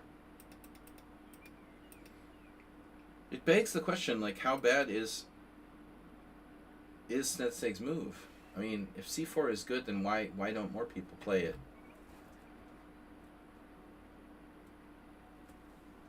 I don't understand why there's just 5 games where this has been played. It actually looks pretty good. Maybe I know, I don't get it. I really don't get it. Maybe there's something here. Hold on. So, hold on a sec. After this, there's one move that we're overlooking. Wait a minute. Boys and girls, I'm not using the engine. Is it possible that the knight takes d4 is a good move? No, right? Because knight takes d4, knight takes d4, queen takes e5 check, and you have knight e2. And white's out of luck. Just for a second I thought, oh, maybe there's something there. No. I mean, it wouldn't surprise me if 5 people missed this, or 4 people missed this. So there's no tricks. There's no knight takes. Well, that's stupid anyway. You have d6. Just double refutation. Yeah, duh. Alright, so you have take with the pawn. Well, you have take with the pawn. Okay, c3. Now, maybe black has a better move than the stupid castles here. What's the theme? Putting pressure on the white center. So castles, I don't think Murillo should play castles. This is no time for routine chess here. Black needs to do something now. You know, you need to get some pressure on the white center. So let's talk about this position. Why did black lose? He castled. Well, let's just let white completely consolidate his center. You know, what move doesn't let white consolidate his center? White has what? Yeah, d6. Whatever. This position, I saw that eventually. Here's the obvious question. What do we do after bishop g4? I'm feeling like I'm having a flashback to Uber Driver's latest effort against me. Boys and girls, I'm afraid we might be a little bit overextended here. What do we do after bishop g4?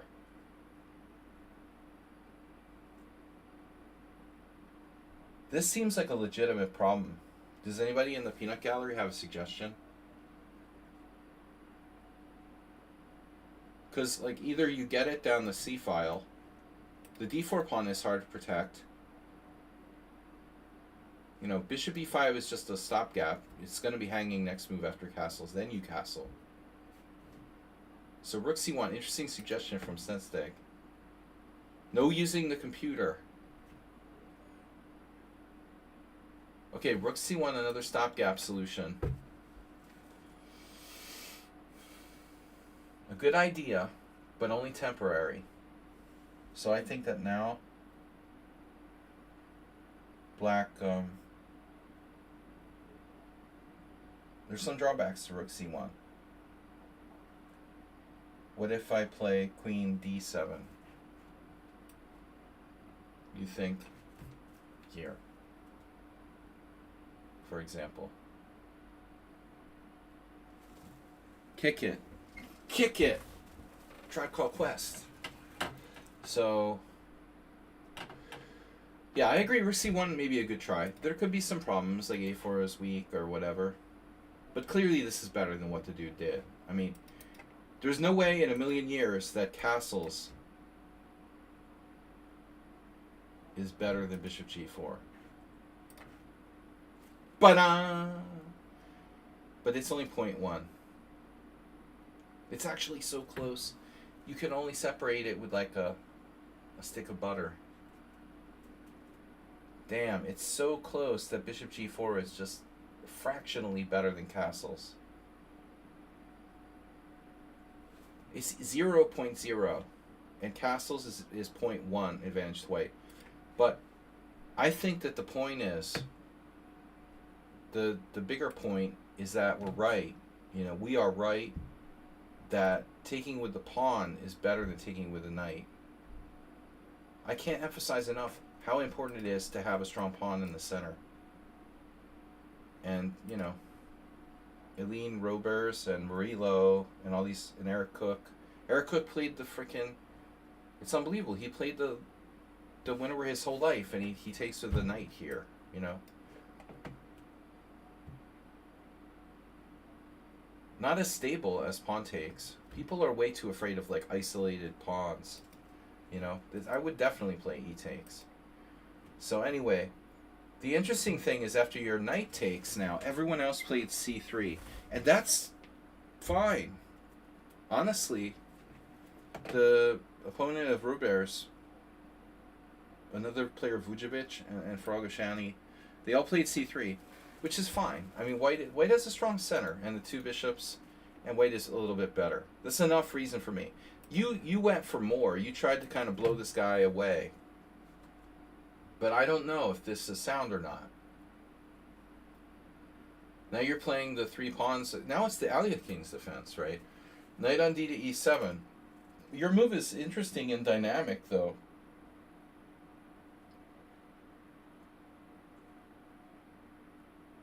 Black's idea is that white e5 pawn is overextended, like a Nimzovich Sicilian.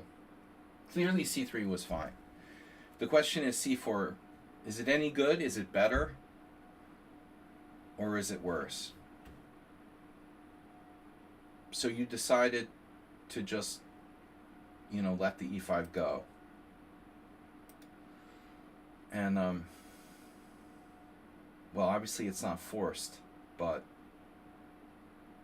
I was having trouble, you know, seeing how you're going to hang on to it. Because black has knight g6 as well. But I do think that you should consider, you know, violent options here. Always consider violent options. We have to consider forcing moves. So like d5. d5 is an option. When black can either take or take on d5. I don't know. You know, they're both possible. But other than that, you know, trying to hang on to the e5 pawn, it looks like a lost cause. Bishop d3. You try to play it like a Nimzovich type of gambit. Theoretically, you could do something like bishop d3, pawn takes d4, queen e2, knight g6, bishop takes g6. Hate doing that. Here. Not inspiring. Not inspiring. So, yeah, either like the d5 like shove creates chaos, or you did the best practical thing. But objectively, probably the old c3 would be my recommendation. We'll see how this works out for you. After d takes c, speaking of Spassky, with the pawn structure from hell, right? But two bishops. Knight takes e5. It's playing like you're playing like a Sicilian. Bishop c3. And now, obviously, black can trade here. Trading pawns is always good when you're getting your ass kicked. And trading pieces, I mean. Queen takes. Trading pieces looks like a legitimate option here for black.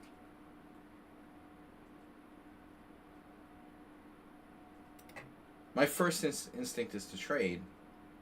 Your dark square bishop is very dangerous.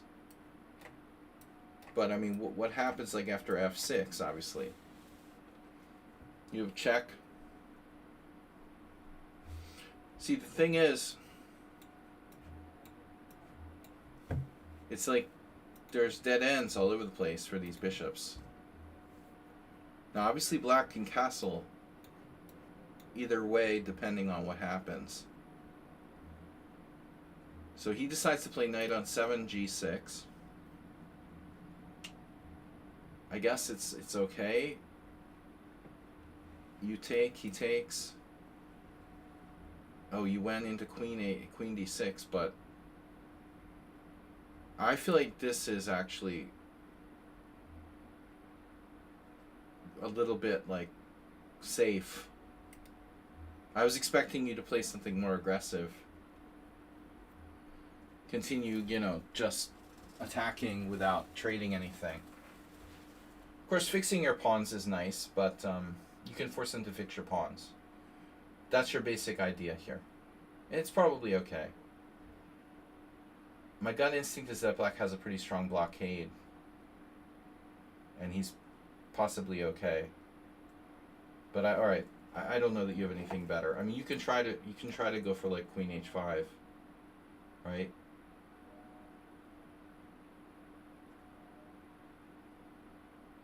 What's happening after queen h5? Black slightly better according to the computer.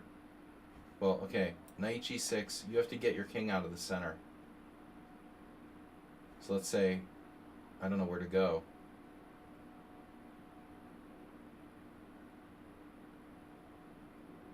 Yeah, it's much more dangerous than playing queen d6. So let's see, queen d6, queen d6, pawn d6. Okay.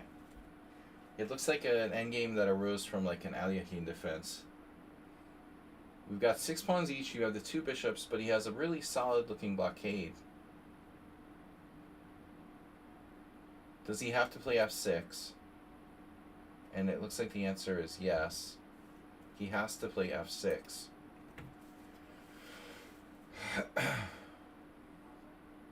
So now you smash his pawns, and he'll be putting his bishop on here. c5, protecting the pawn on d6, can be undermined by b6. So what do? Bishop d3.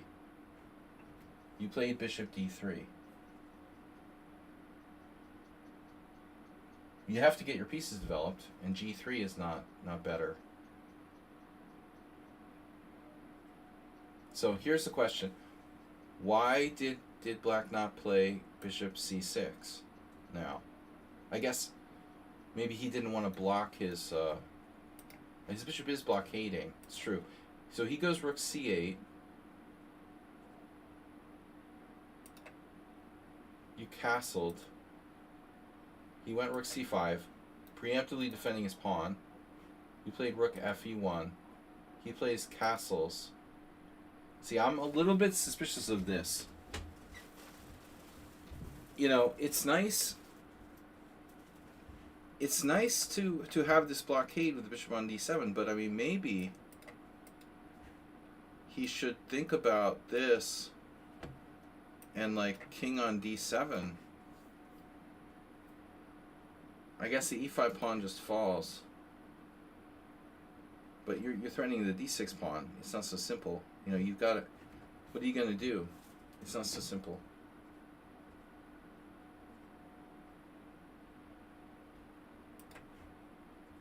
So this is... I want to sound like a bee. I see so many people end up with their king out of play. And I think this is a tough call, man. You know, a lot of people, they'll always like castle in an endgame. But I'm sure he was thinking he wanted to keep the blockader there. You know, okay, fine. He can probably activate his rook through f8 on the f file. The irony is that in some cases maybe he's better off playing rook f8 than castling, to be honest. But still, yeah. The king can play role of blockader. But it's obvious what he was thinking, right? He gets his rook to the c file. That's great. He gets his rook there. That's great. But nothing's attacking the pawn on d6 here. a5. Okay. Bishop c6 now.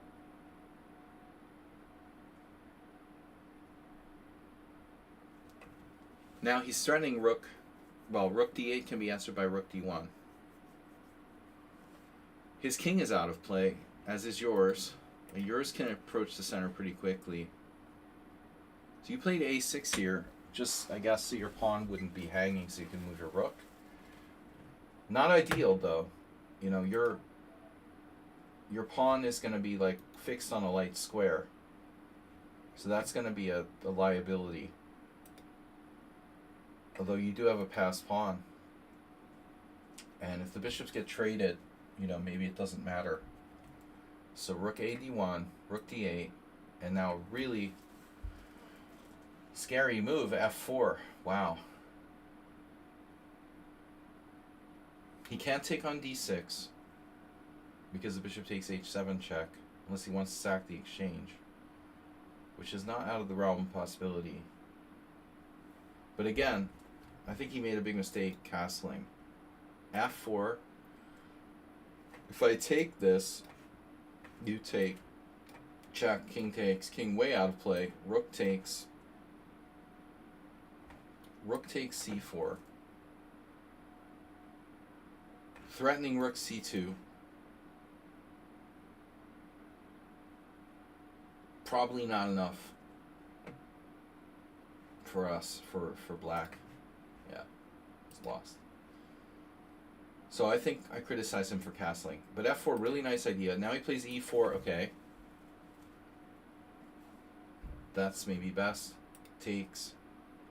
Rook takes c4, bishop takes c6, rook takes c6, rook takes e6. He has b5, he has an outside passed pawn. Man, this guy's got to be regretting castling, dude.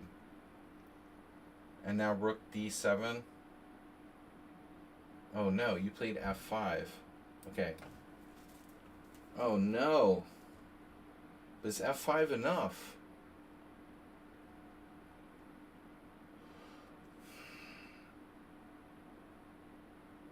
He played f5, king f7. Why is this guy not playing b5?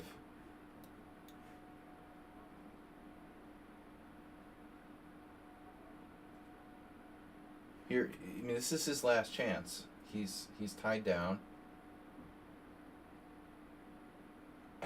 Is there some reason why he can't play b5 now? I'm not understanding.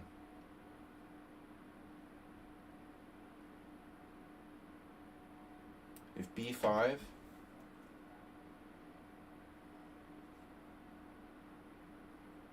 rook e7. Oh, I see. But still, that's not enough. Oh, rook e7 doesn't do anything.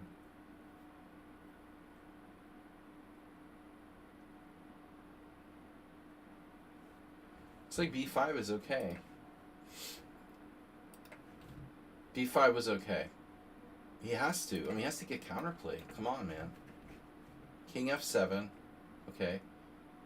He plays b5. Wow. Is it too late?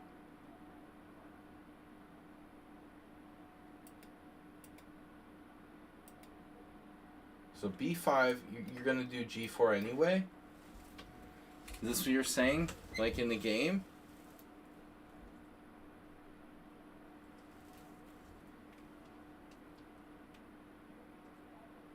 And if he takes... But I'm just not convinced like this is a big deal. He has two connected passed pawns on the queen side. Apparently it's a draw. Check this out. b4, g6. Is a good plan. hg, fg. Now he has to be like super careful. Rook d8. Look at this. h4, b3, h5, b2. Draw. Obvious draw. Unbelievable. Yeah, so it's very sharp, but black shouldn't lose. But you were fine, but you weren't winning quite. Yeah, f5, he plays king f7, g4, he plays b5, g5, b4. And now you didn't go with g6 check, you defended your rook. Yeah. Okay, he prevented g6 check in the other variation. Defended your rook, and he takes on d6.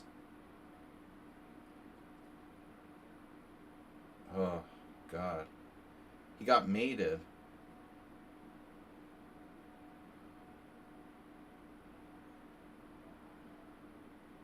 King f7 was such a good move. He got mated here. Oh my God.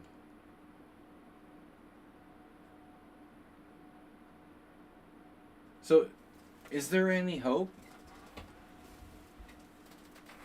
for black?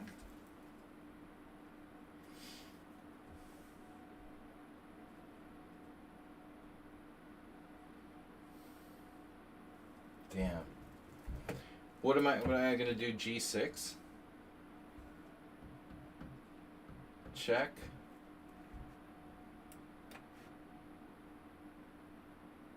Oh. G6 check. Here. check, takes, takes, rook c8,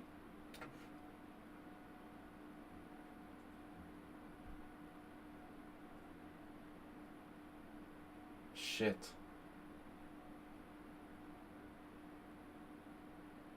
rook here,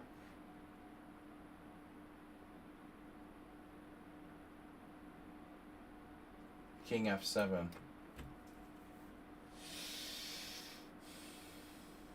Can we like check this variation? You're winning. Oh, you're winning. Okay, so he doesn't play rook f6. He plays rook e7, rook e7, rook e7 check. I missed this. And now king f8.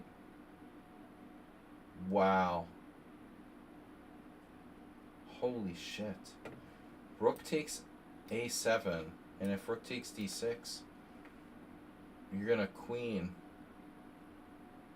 Even f6 is winning, apparently. Yeah, that's really subtle the way he lost like king f7. He misplayed his king. First he castled, then he tried to bring it back, but it was too late.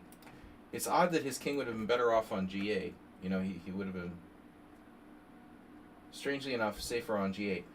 If, let's say he plays, right, b5, and you do g4 anyway, right? And now if you take, yeah, he doesn't have any, there's no mating net for you now. You can't do, you have to do g5. Is there any way that black can lose here?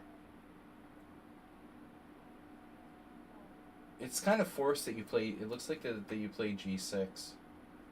You're just kind of forced to do this. This ends up in that long draw variation. Though I'm sure it's very easy for black to go wrong somehow. Here, here, here, here. It's also easy for you to go wrong. King h2, rook a1. Check this out. d7. Oh my god. King f8. And now you're threatening to mate him with rook d2. He checks. You go to g something. He checks again. So where can you hide your king? You can't hide your king. Oh no, if king f2, he makes the queen, you don't have a check. It's a draw. So he can check you all the way up the board. Like here, check, here, check, here, check, here, check, here, check, here. You can't cross to the F file, and you can't get away, so it's a draw. I don't feel that black deserved to lose, you know. But yeah, his endgame was inconsistent. He just routinely castled, and then, oh, let's go back to king f7. It was funny how his king was like less, it was worse on f7 than it was on g8, ultimately. Okay, guys, I'm going to take a short break. I'm going to be right back with the rest of the games. We've got Butters versus Nutters, Ego, Mule Skinner, and Testosterone. And Rip Move 11. Be right back, guys.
Big trade deal today. You can't wait to find out with Donald Trump. But the only thing that I care about is, like, of course, it doesn't matter for me. But I would think, like, for UK, American trade, Mr. Coffee, what matters? There's only one thing that the United States really essentially needs in trade from the UK, right?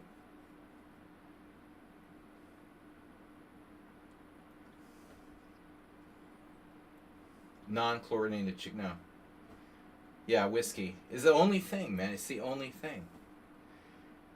Come on, what else? Do we get, like, biscuits from the UK? It's ridiculous.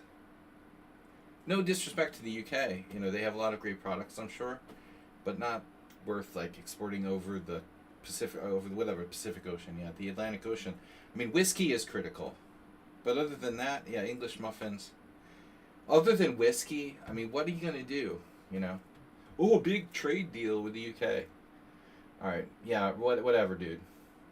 Our primary trading partners are like China and Canada. Get over it. Pretending we have big trade deals with the UK is, like, absurd. We all know that there's no such thing. I mean, some things, sure, but not really. That's just fake news. All right, Butters versus Nefida. Speaking of the UK, speaking of English muffins, Nefida's facing Butters. Little South Park reference. So I don't know if Nefida's still here. He's upset about those gift subs that didn't go through. Guinness, Bass Ale. All right, we'll just make it more general. Alcohol-related products. Bass Ale, Guinness, Foster's. That comes from Australia, though they're probably producing that everywhere. I don't know, though. I mean, I would assume Guinness, like, Mr. Coffee, when you go to buy a Guinness, is it even, like, produced in the UK, or is it, like, bottled in the United States at this point? They have, like, Hungarian Guinness and shit. But the whiskey, I think you can be secure. We can be secure in the whiskey. Gin, too, right? Come on. Gin, Beefeater, any kind of alcohol-related product. Very important. That's it, though. Nefida brings me brown beer and biscuits. And all the supermarkets got hacked anyway. So there's not going to be anything left to trade. Alright, so Nefidov is black against the Exchange Slav. Butters versus Nefidov. D4, D5, Knight F3, Knight F6, and now C4, C6, and now C takes D5. Now, just supposing you wanted to play the Exchange Slav,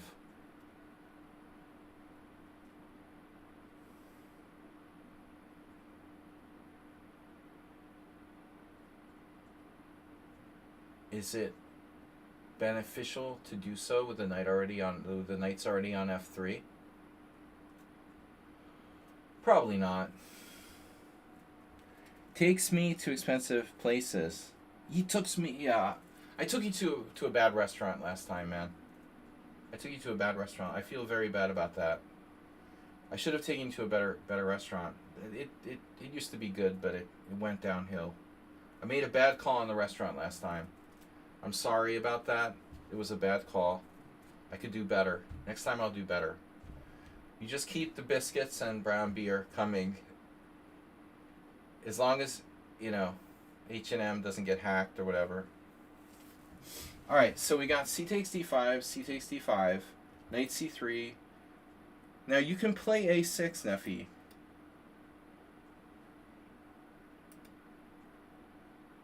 But he plays classically here with Knight to C6.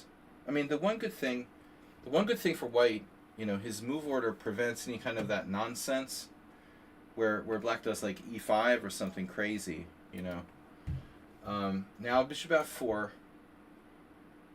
And there's no E3, so there's no pinning with Bishop G4. I've only played like one Exchange Slav in my life, I think. Twice. Yeah. Both games when I just didn't want to lose. I'm guilty of playing the Exchange Slav. But especially once, I remember. First round of a round robin where I didn't know who my opponent was going to be. Alright, I had an Exchange Slav against Angelo Young, but I'm not sure what the deal was, why I did that. Alright, bishop f4, a6. Good move. And then the dubious e3. Not dubious, but it's just lame. White's not supposed to play e3. You see it's the main line, but it's... White has a negative score with this move. Please no tariffs on brown beer and biscuits.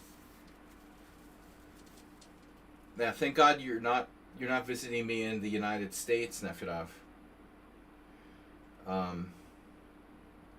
We have a very good... We have very good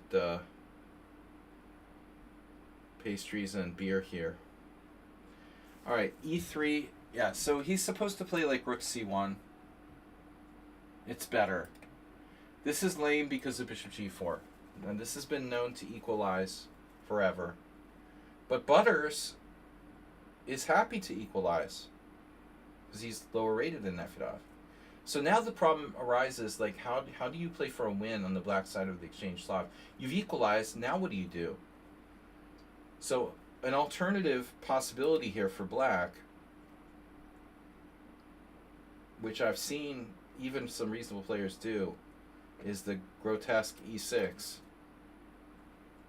There's your favorite streamer, Kramnik Kamsky. This probably arose by a different order of moves. I'm just saying, if you absolutely had to win for $1 million, then maybe you play like b5 or something like that, and like bishop b7. Take your chances. But bishop g4 is the correct move, of course. White plays bishop e2, now e6, and now how do we win against a weaker player here? Castle's not going to be easy. But I have to be honest, you know. What do you guys think about Sada Masagana? What? You're kind of discouraged to go for early e3. What about bishop takes f3, Nefedov?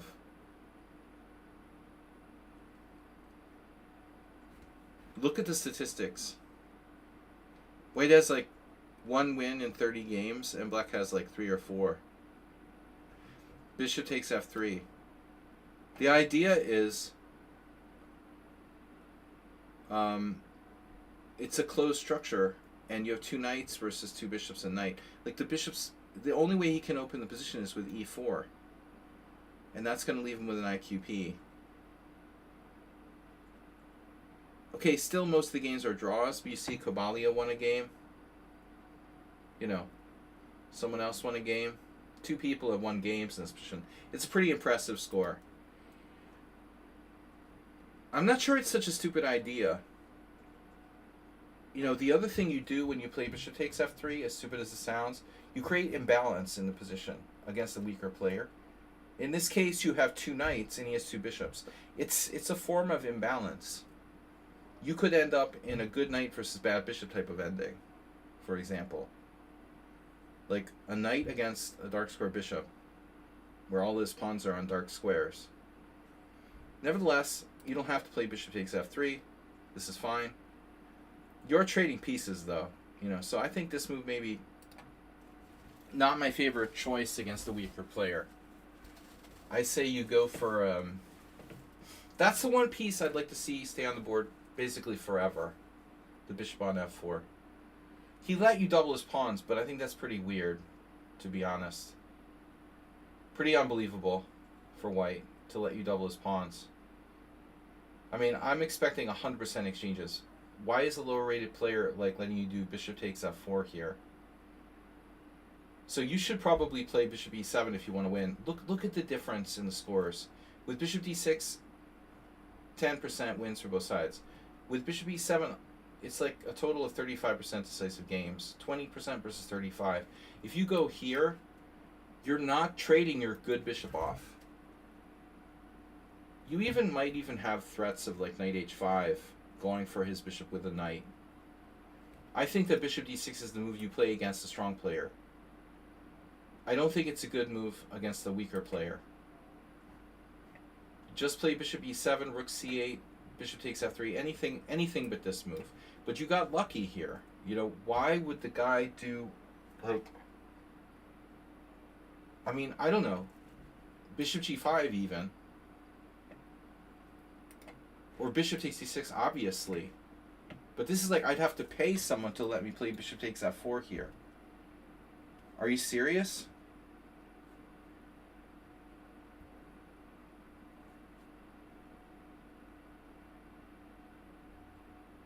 The worst part is, like, it could be like bishop takes f4, bishop takes f3, and he's just stuck with that awful structure for the rest of the game. So he plays rook c1, theoretical novelty. Why? Why wouldn't he be content with just playing this? Or even like bishop g3. This is okay too, you know, whatever. Or even bishop g5, like anything but what he played, you know. Essentially, even maybe knight e5, although here you can take, I guess, and take with the bishop on e5. I would think, like, yeah, look, Godino was able to win this position against the 2000. You can beat this guy. But man, this is literally the worst possibility the guy could allow you to take on f4. Yeah, okay. Alyakhin and Rubinstein allowed structures like this. Kamsky has played structures like this. But, you know, White has to be careful. I also think not the optimal situation for this. Those pawns, he's going to have to play g3 to defend his pawn on f4, probably.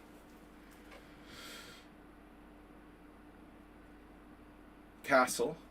I know, Pavel, now don't, you guys, I joke around with Nefedov a lot because he's been a follower of the stream for a long time. Lately he's shown a fetish for like h6 and g5, and that's a good idea here if you weren't castled. Like, seriously, Nefedov, I know how much you like g5. If your king was on b8, if this was like chess 960, and your king was on b8, I think like h6 and g5 would be a pretty good plan, actually, to open up his king side. But I don't think you should go for it here. This would be a little risky with your king in the center of the board. I know you were tempted, but castle's a safe move. Okay, and now white to play. Knight e5. Bishop takes e2. Like knight takes e2 or something. This isn't going to be easy to beat this guy. Maybe knight e7.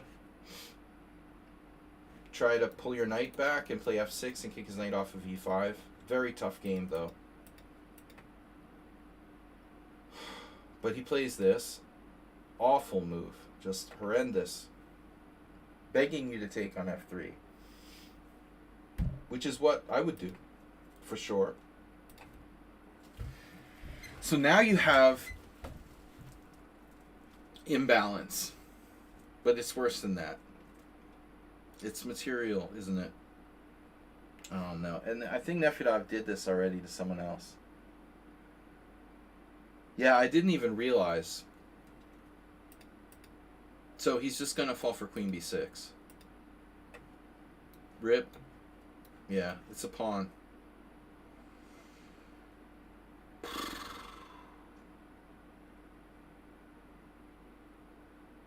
Like a Caro-Kann or something. Oh my god. So knight e2, and he defends the central pawn, and he's going to hope he gets counterplay here on the b file. Maybe he gets his pawn back. No. He's going to get one for the price of two. So you get this and this, and he gets the pawn on b7.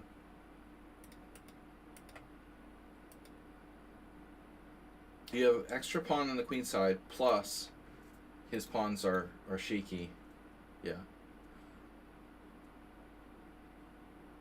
So now we have to consolidate. Not Astrobate specialty here. Astrobate would be trying to attack in this position with black. But I trust Nefedov to play a more controlled consolidation style. Okay, we've got two good knights in a closed structure, an outside pass pawn. Watch out for f5. We want to advance the a pawn slowly. I was considering maybe rook b8, but he has, I'm assuming rook b or queen b1. Queen b1. No, so something like this, maybe. I mean, he might be able to stay active enough where like it's kind of like not so easy for you to win. I think you should be winning somehow, but you don't want to give him necessarily this very active rook. So I don't really want to do that, let's say. So takes here, and rook b8, queen b1. That move's a little annoying. So I don't know.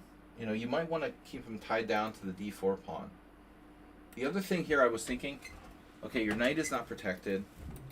If we could get the other knight, you know, to a position where it could attack the d4 pawn, can you gang up on his d4 pawn? I was thinking even queen c4.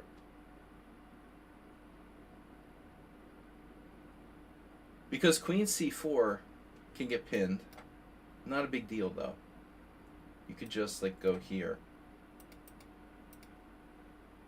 So this looks like a good option. I think he's in big trouble after queen c4.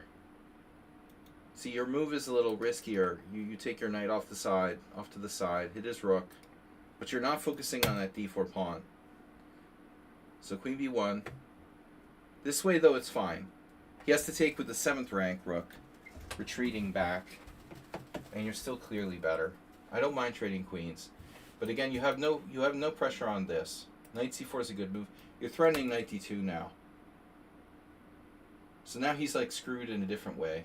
He has to play this move. And now rook fb8. And now you're threatening rook takes rook, followed by knight d2. So he trades, plays rook a1. And obviously it's like very tempting to play this. Give him the pawn and then do this to his pawn structure. For example, take g6. I don't think that white's going to survive this position.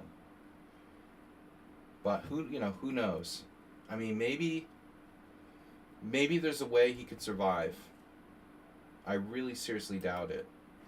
But okay, rook a1, a5. Why not hang to the pawn? Well, you know, that's the argument. You get one shot at this. Knight d2. If bishop g4, h5. So I think it's worth considering, you know, very seriously, jettisoning the a pawn to go for structure. But I don't blame you, you know, to do this. So apparently f5 was his best. Active counterplay, guys. I had a student today, we did a lesson, went over a game we played, a very long game, correspondence speed game, where the reason why he lost in equal material endgame was he failed to defend actively. It's really important that white try to find an active way to defend this position. Passive will not work. And so the computer comes up with f5. I guess the point is to sack a second pawn. Better to sack a second pawn and get some counterplay than just be like passively down one pawn with zero counterplay. So f5 takes, and then I guess knight c3 or knight f4. We could try to put pressure on the d5 pawn. And one thing I will say is outside pawn is not so valuable for Mr. Guy with knights. You know, outside pawns are better with bishops. So a5, knight c3 here. He doesn't have a lot of squares. Just looks like a4. Ah, and then there. Nice. And your back rank? Hello? I have another question while we're on the subject, Mr. Nefedov. Can you take his d4 pawn off the board here? With rook? Does he have defense to this? Rook b3? d3? This looks pretty good too, right? Here, takes, bishop takes, rook takes, knight b6, rook takes f4, rook takes a5, for example, and then, you know, you're up 2 pawns in an endgame. I'm not sure. g6 maybe. So I think you have 2 options there. Rook a3, he has rook b1, misses it. Well, again, active defense the only way. So this is trading down, and now very, very impossible for white to defend this. He has a static weakness on d4 and another static weakness with the outside pawn. So I seriously doubt it can be defended with those two problems. You know, again, maybe f5 if I was him. Maybe you just ignore it. You know, if he plays f5, yeah. If he plays f5, screw it. Just ignore it. Go here. And now maybe knight c5. But do you think that white is surviving this? Here? No. It's too late. So he plays knight c5. And you play knight b5. And it's over. The second pawn is fatal. He can hit your b7 and hang on to it? No. Whoa, whoa, whoa. So knight takes d4, knight b7. Knight c6, bishop a4. But you still have moves. Yeah, this might be a little problematic. If you drop the pawn, it's probably good drawing chances for him. So knight c5, knight b5. I don't know if this is the right move.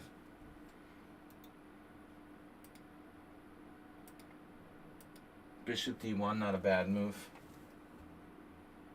Oh, you have knight c3. You played knight e4, interesting move. So canceling knight on c5 out. And threatening this. This is pretty good. Does white have a chance of drawing this? No, it's lost. Second pawn. Yeah, I mean, I don't know. He should try taking with the knight, but then you have knight takes c2. Yeah, it's lost. It's lost. He was always lost in this endgame. f5. 2 pawns is all you need. Almost all endgames when you're 2 pawns up are wins. Second pawn is a doozy. Nice king, but it's too late, bud. Now, very strange move by Nefedov here. King e7, retreating his king.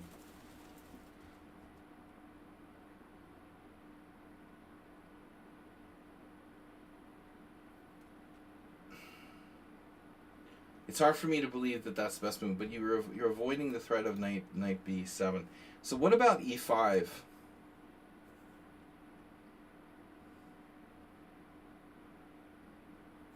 It looks more obvious to me to play e5. Check. King e6. He has another check. He also has king c5, but I'm not really afraid of that. Okay, I get it. So you played this to circumvent the check on b7.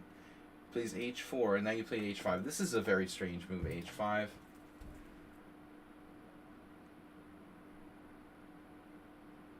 h5 feels very inflexible for black. I would prefer to play g6.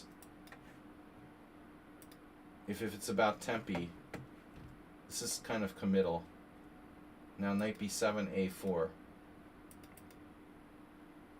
Yeah, I don't know why not going here for him, for example. I don't like her h5, man. I mean, why play h5? Computer thinks it's okay. The number 1 move. Wow, I would never play h5. I would definitely play g6. Nefedov has calculated 29 moves deep and come to the conclusion that h5 is the best move. Impressive. I would definitely not want to commit, because you might have a break here at some point yourself. I get it that you stop his h-pawn, but g6 would stop his h-pawn too, while retaining more flexibility. The thing is just conspiring. It's like Nefedov and Stockfish are conspiring. I don't get it. You know, h5. Why is h5 better than g6? It's very strange. Just to spite me. h5, knight b7. Now, obviously, he should try knight a4. If he tries to go with his king, you can go with your king. And that's a problem, because you have d5 now. This is very obvious. But what's not so obvious is like what you do after knight a4. I mean, at some point you're going to have to break here. The question is, like, when? Eventually you're going to have to do something other than, you know, king e7. It's going to take some work to win. But he plays knight b7, letting your a pawn go down. That's going to decoy white. And obviously now it's like free-for-all on the other side. e5, take, knight g4, knight d3, whatever. I would expect you to go here. Looks really strong. There's like zero counterplay. It's like an offer he can't refuse. If he doesn't take, you're gonna take and then like destroy his f4 pawn. If he does take, you're gonna take and then you're gonna be threatening knight d3 or knight g4, and he has no way to defend. So it looks like e5 is totally over. You know, the best case scenario for him is like take, knight d3, maybe a draw, so knight g4, and he's lost. It's just another pawn. King b3, knight takes f2. There's no way that he's surviving down 2 pawns. So you play king d6 instead, which looks okay too. Knight a4, now your king is marching up. Wow, you played a really, really abstract move here. I think, once again, you should just break.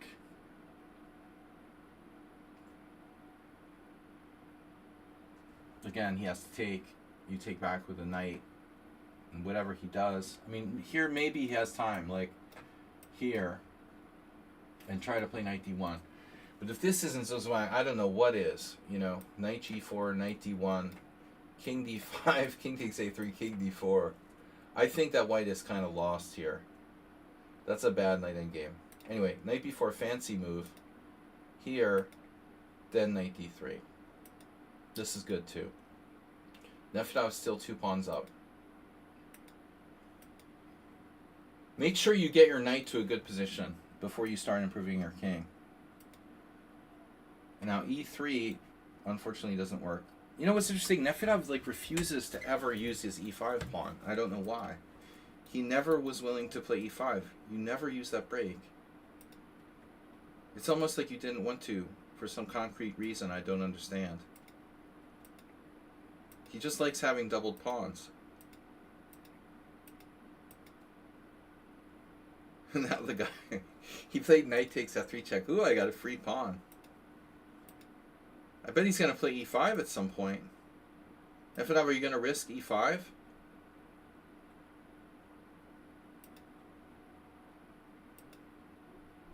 He still refuses to play e5. Oh my god.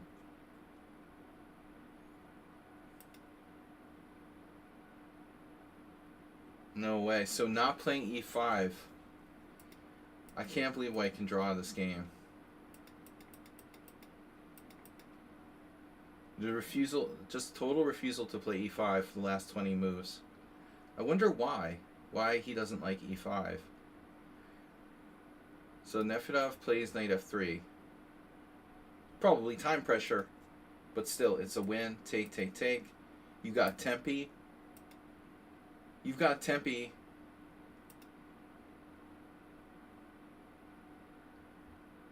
Now, it's not that simple, but you want to gain as much space as possible.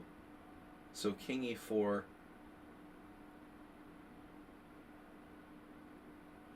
We have to play e5, takes, king takes. This isn't so simple.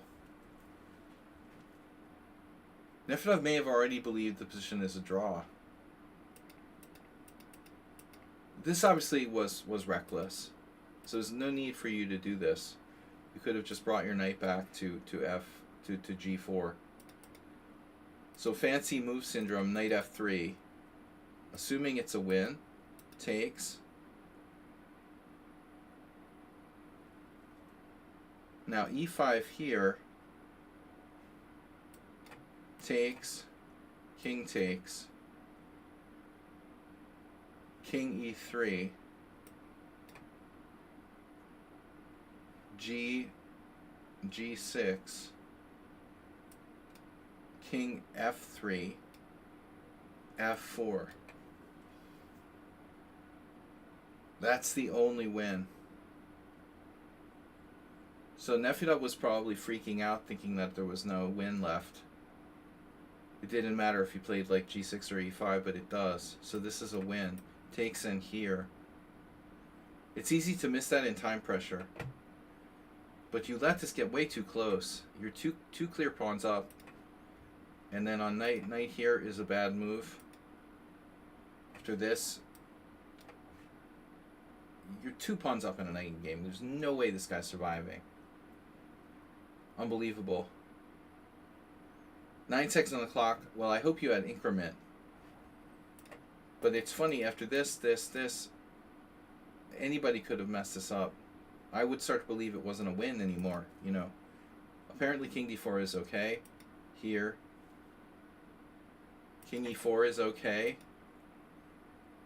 Yeah, so you need that reserve tempo with g6. After e5, your opponent gets the opposition, right? King e3.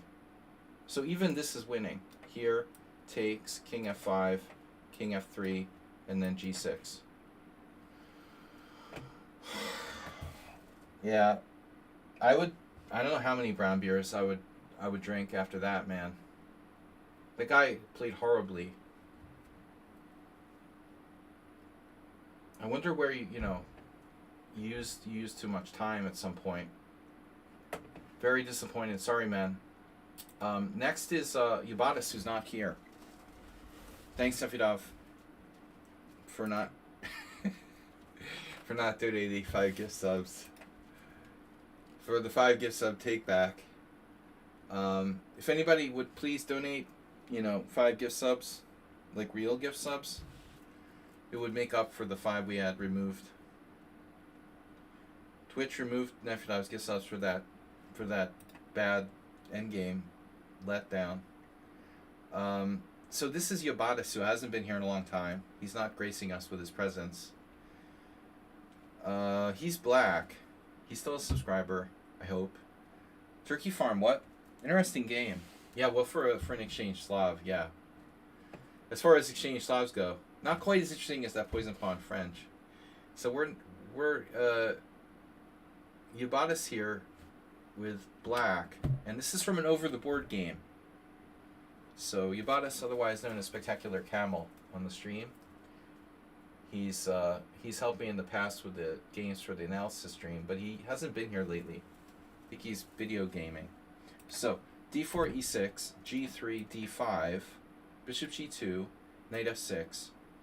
Now I had a player who played c4 against me here at the Rapid tournament last month, and there's nothing wrong with that. It's going to be a kind of Catalan. I think that's objectively White's best move. White plays knight f3, okay, that's still fine. And then knight on bd7. And we should just mention b5, right? That's been popular. Anyway, over the year, like last 5 or 6 years. But Yubatis played knight on bd7, so I also had a game like this at the World Senior in last October. Some guy, I forget where he was from, Czech guy. Yeah, black plays like it's semi-Slav against the Catalan. It's a Kali system, basically. It's not bad. So after castles, I thought this is the right move, objectively. Well, okay. I mean, I don't know. If you play bishop e7, the game can transpose back into a normal closed Catalan after like c4, right? You're just playing knight on bd7 kind of early. But honestly, this makes more sense to me. It's a bit more active, and black will try to play like e5. And the Ubatis told me he was trying to play a Kali Zukertort, which means like b6, bishop b7. But remember, you're black, and white already has a bishop on this diagonal. So clearly white should play c4, and that's what I played against the Czech guy. And he played like c6, and so then we just had a game in this. Semi-Slav versus Catalan, or Kali system versus Catalan. There's a lot of theory. I mean, I don't know. It's not that common, but it's okay for black, I guess. Instead, though, opponent goes here, and this is like, what is white doing? I was very surprised to see a Dorfman game in the list here. So white has some kind of strange idea of going knight b5, and I guess getting in bishop f4 and hunting down the guy there. But I guess he also could possibly play rook e1, supporting e4. But let's just say, like, what would happen if you castled? White maybe play bishop g5. Let's say you castled. I mean, here, that's fine. I'll go back. I don't have to, but I'll go back. And if you play bishop f4, I can play knight e8, right? I'm not sure this is that bad for black, because eventually you're going to lose time having to go back with your knight on b5 too. So anyway, castles is a possibility. It looks like this is the solid move. And Ricky Gervais played e4. This is actually similar to what happened in my game at the World Senior, except the pawn was on c4. e4, knight e4, knight e4, d4, knight g5. Right. White has some kind of very, very small advantage here. Burmakin. Perfect. Burmakin is the master of virtually nothing. He plays, d4, g3, did it against me. I groveled for a draw.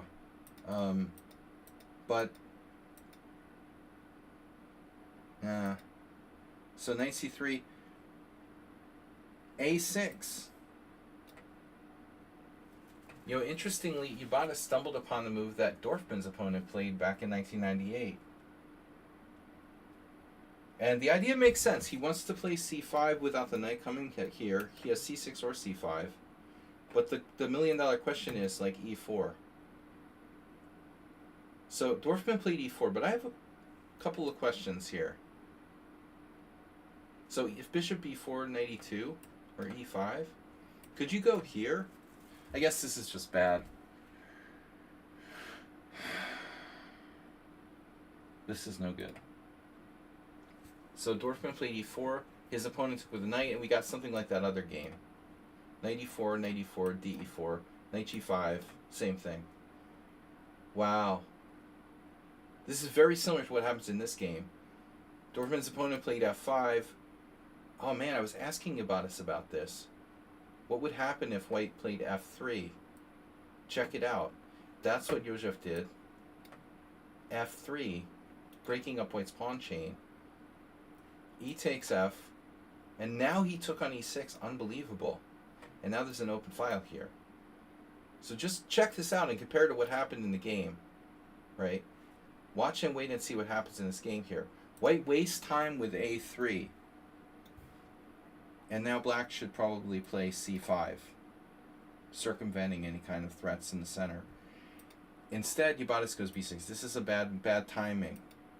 Yeah, you should either castle or play c5. So he plays b6. Now white plays e4, and watch what happens. This diagonal is also in play. Knight takes e4, knight takes e4, d takes e4, knight g5, just like in the Dorfman game. And Ubatis does exactly what Dorfman's opponent did. Exact same position, except a3 and b6 have been played. And so he does f5. It's obviously safer to play knight f6, but white would have a Burmakin-like advantage after knight takes e4. You're not going to get a draw against Burmakin here. Maybe against an 1800, 2000. This is unpleasant for black. But Ibanez has a neat idea, right? He does exactly what the guy did against Dorfman, it turns out. He allows knight takes e6 and plays queen e7. But the funny thing is, I asked him, what do you think about f3? This, we didn't really have an answer for this. This is even better, because in the case of the Dorfman game, black hadn't played b6. So the inclusion of a3 and b6, this looks like it benefits white. He would have had a very strong attack after f3. But the idea being this trick, take, and black played here, and then Dorfman played rook e1 with pressure along the open file, is very scary for black. So maybe, what about this? And then we have to worry about like bishop g5.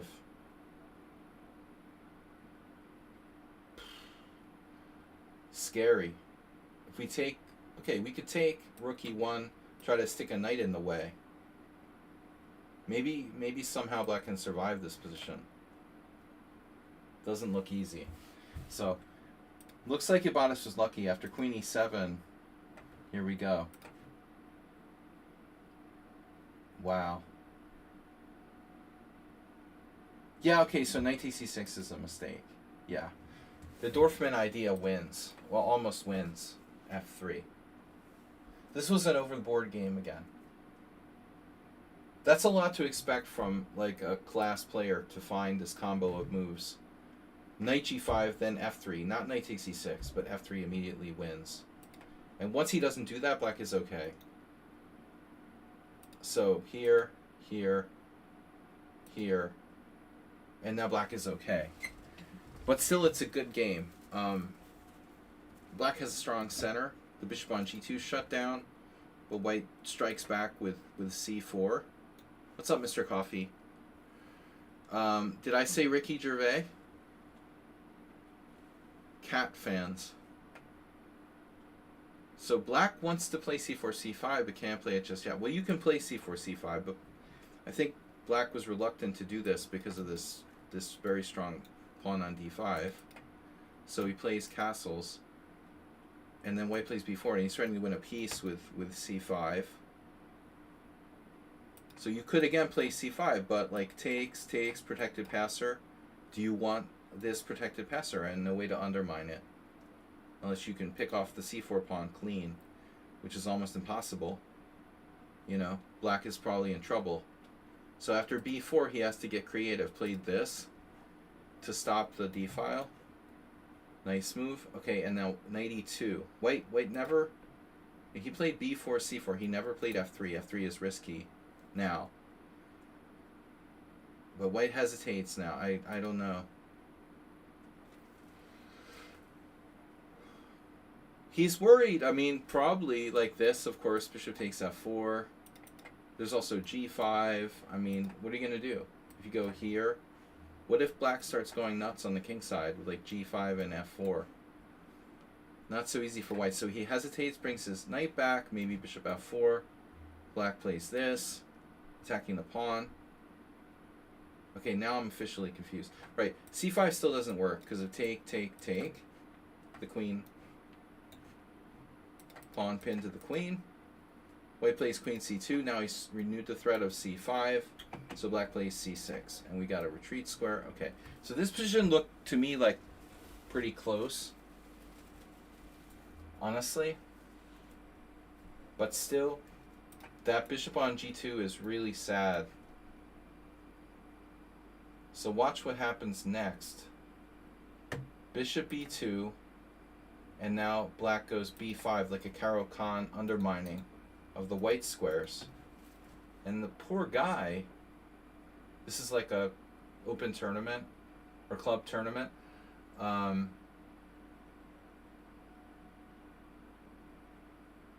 You guys know what the sealer sweeper is.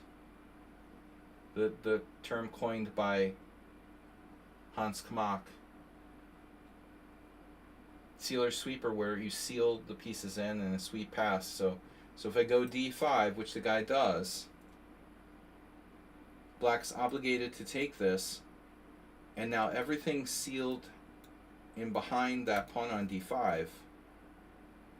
That's the seal. That's the seal. And now we sweep past to c5.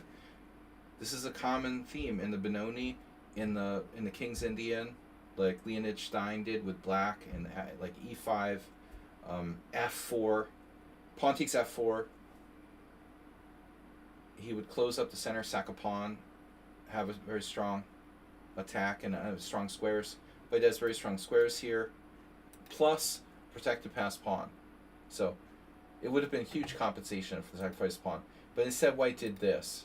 And this is really lame. I mean, it's still okay, he has the blockade of the thing, but I mean, come on, he doesn't get a protected passer. So he's like materialistic.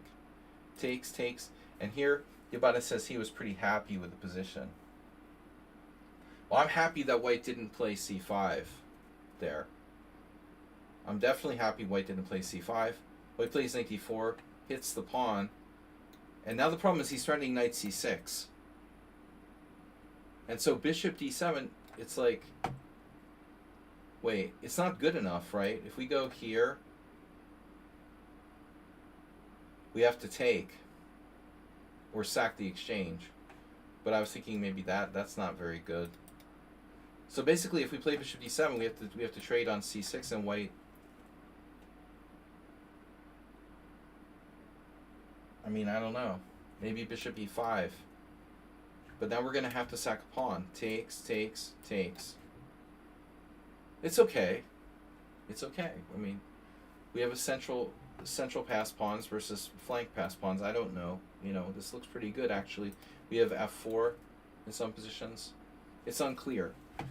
But he plays rook c8, and now, yeah, obviously if knight c6 he gets pinned, so he moves the queen. And then here we looked at bishop d7. And the problem is that if you play bishop d7, white might, he's a greedy guy. He'll probably take this pawn. Do we have, well, we have the same line basically. Takes, bishop e5.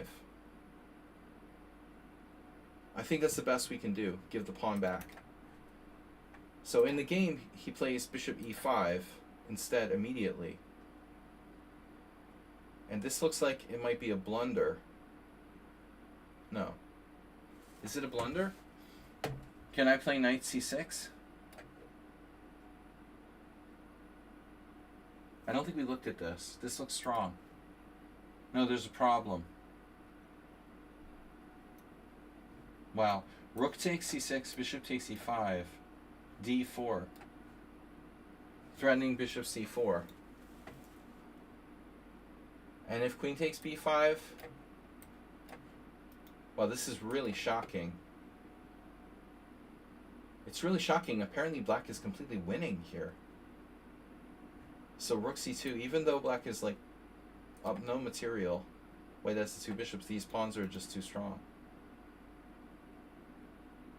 Even though white also has two passed pawns. I'm surprised how winning this is for black. I thought he would be better, but not necessarily winning. So white doesn't do that. He plays this logical move, rook c1, doubling down on c6. He's played a good game so far. And now knight e8, which is a slow move, but a good plan of maneuvering the knight to c4. I, again, expected bishop d7. And I think here this is reasonable. Bishop d7. You can't take on b5 because we're overloaded. The queen is overloaded, trying to defend two things. It's like central power versus queenside power. I mean, black is up a pawn here, so white needs to get the pawn back. But even if I win the pawn on b5, the question is the queenside tandem of passed pawns stronger or the central pawns? And I always like to reference John Watson, who talked about this concept in his strategy book. He wrote a big book on chess middle game strategy, or just general chess strategy. I forget the title, but one of the main concepts in the book, he talked a lot about the central passed pawns versus queenside majority in the middle game. This is not an end game. This is a middle game, and so the central majority is stronger than the queenside pawns. But this is a shocking move. Black plays knight e8, not defending the pawn on b5. So Black ends up sacrificing the exchange here. And it looks like White's winning material. Knight c6, rook c6, rook c6, d4.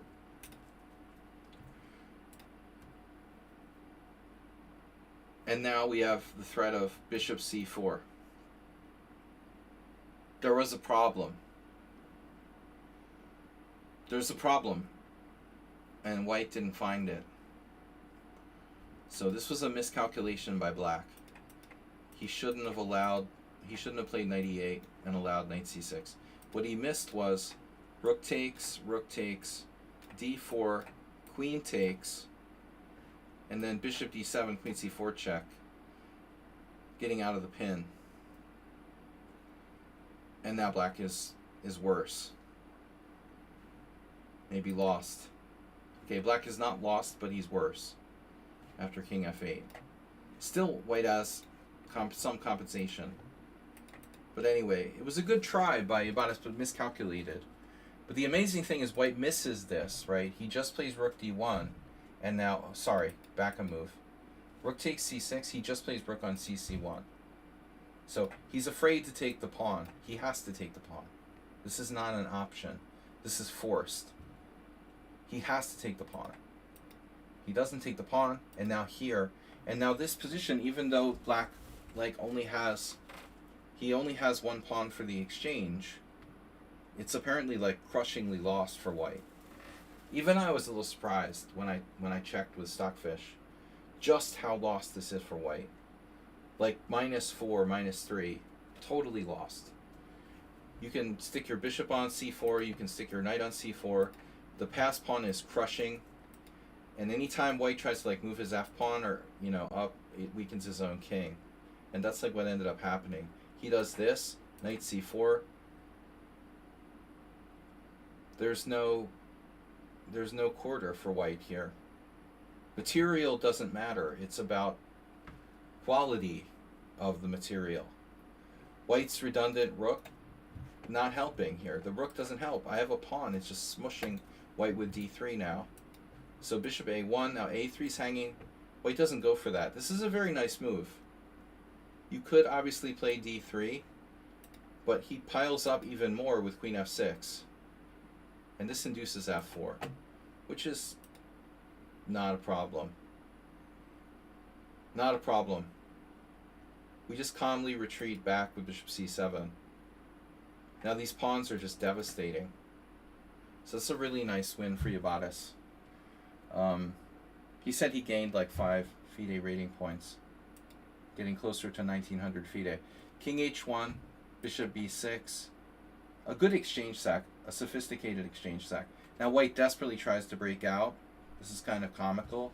a4, right? It's a little late for that. Queen e7.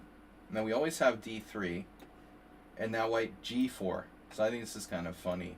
Where's your pawn breaks? That's it. Asterbate could learn a lot from you, Ibanez. Seriously, you guys, if we combined you into one player, Asterbate needs work on the pawn play, and I think Ibanez is quite good with pawns. d3, and now queen f1, and then knight e3. And then after queen e1, he doesn't take the rook, he doesn't take the bishop, he just takes the pawn, and he's threatening this. Knight f2 check. White gave up. Okay, great game. Next, congratulations, Ibanez. He had 2 out of 4 or something, but gained rating points. Okay, so this is Mule Skinner. I've got 2 more games left. Guys, don't forget to start the hype train. And if anyone has seen Nefidov's gift subs, let me know.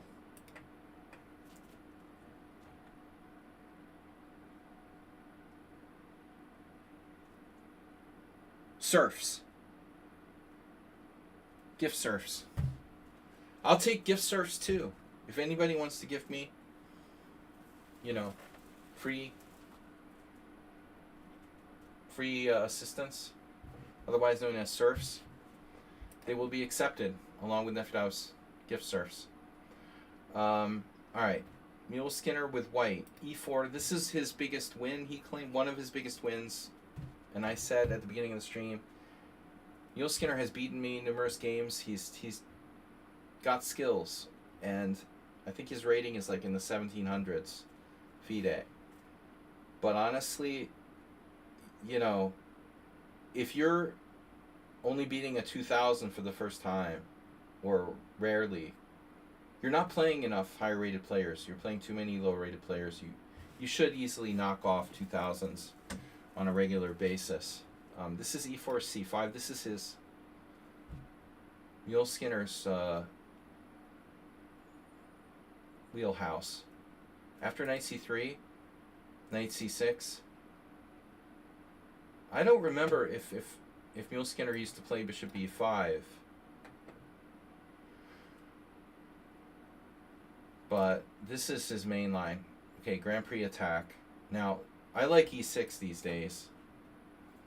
But G6 is the main move still. Knight F3. Bishop G7. And so Mule Skinner plays the... It looks like the Perlstein attack. What is this A4? Mr. Coffee gifted here on sub to Speaks in Beatles quotes. I thought there was another quote account. Was that the same guy? Mr. Coffee, were you here earlier? Thanks for the gift sub. Is that a hype train? Do I hear a hype train? I think what happened was Nefidov's gift subs got stuck on the hype train track. And that's why now everything is like blocked. They're trying to clear the track. They're trying to clear those broken gift subs off the hype train track. Yes, it was that guy. And you know who that guy is, right? No. But we're suspecting it's someone who's like obsessed with like, you know, defecation or something. Just a random guess. I'm confused. So is this the Perlstein variation? Acerbate gifting tier on sub to the C Silva. Was it... What was Perlstein's point? Like, something he did recently with 94? Was it here, A4? That's like... That's not new, right? So this must be... No, and you know what? Now that you mention it, now I can't remember. Lyle played me. He was a founder at what point? Oh my god. At one point. You never stop being a founder. You're always a founder here. Twitch crashed? I can't remember what Mark Lyle played against me. Maybe he played A3. I think Lyle played A3. So this is known. And Mark played that against me back in 2019, 2020, I guess. 2021, whatever. Some IM tournament I played in the summer. Unless your account gets banned. You're serious? Wow. So A4 must be the Perlstein video, the new Perlstein video recommendation. Let's see who's played this. It was played back in 07, 04.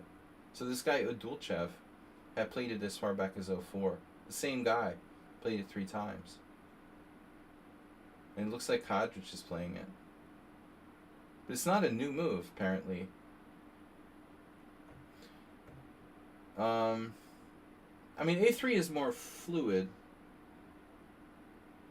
So I don't remember the reasons why a4 is better or worse than a3.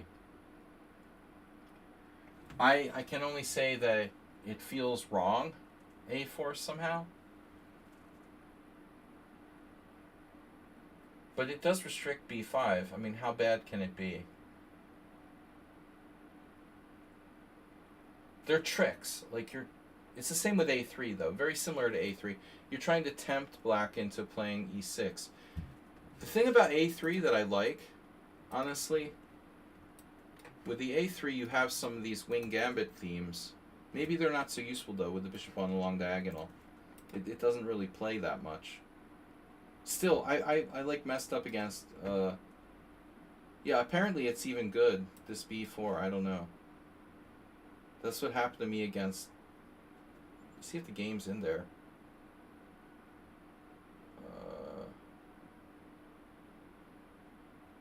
No. Maybe I didn't play e6 right away, I don't remember. But, so, okay, a4, e6. So this is a trap.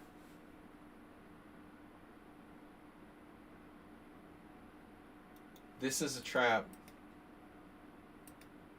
e5.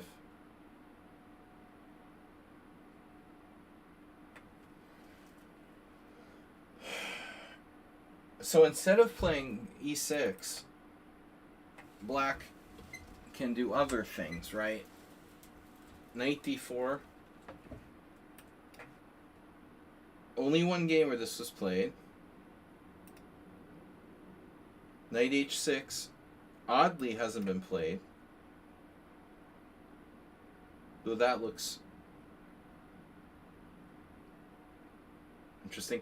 You know, one thing that's interesting about a4, a3, whatever, you're not committing to this development of the bishop on the diagonal. So theoretically, Mule Skinner, you could go back to like g3 in certain variations. Under the right circumstances, you can just go here, you know. If black does something that you think like this may be particularly good, so you have the flexibility to change your plan and do like g3. You don't necessarily have to go to c4 or b5. He mentions a4, a5. That's definitely an idea. So this, like, pushing that pawn to a5, very Kamsky-esque. But I'm just wondering, what is our most flexible way for black to play here? So if knight f6, we only have a couple of games, and they're both played in 2003.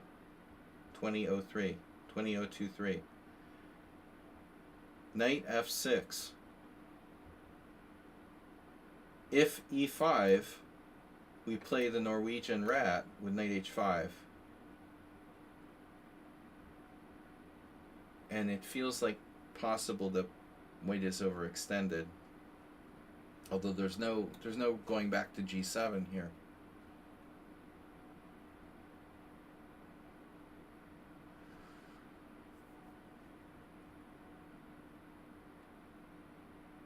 How fast can we undermine the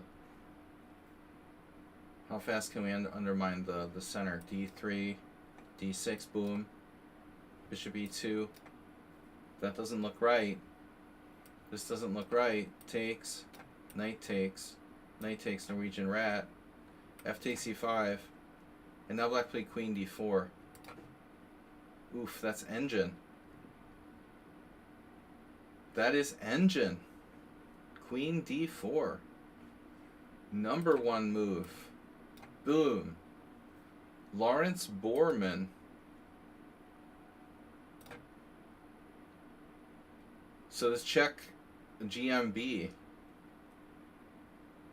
Interesting. But I don't think e5 is right, you know. It's not right to play e5. This can't be. This can't be right. If knight f6, you have a lot of options. Looks like the other move is better. Bishop e5. And where was this played?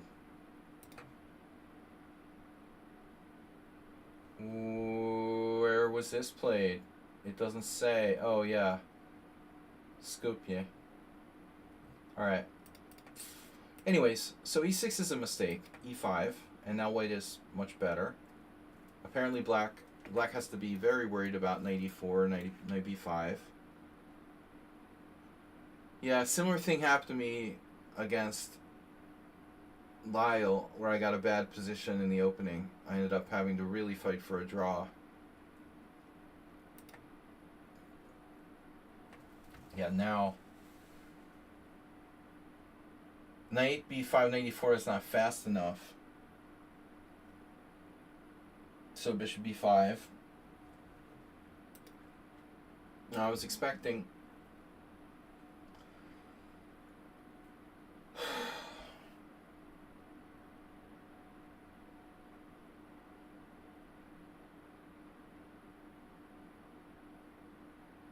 well, I mean, there's one case where maybe a3 is better. Like, what if black goes here now?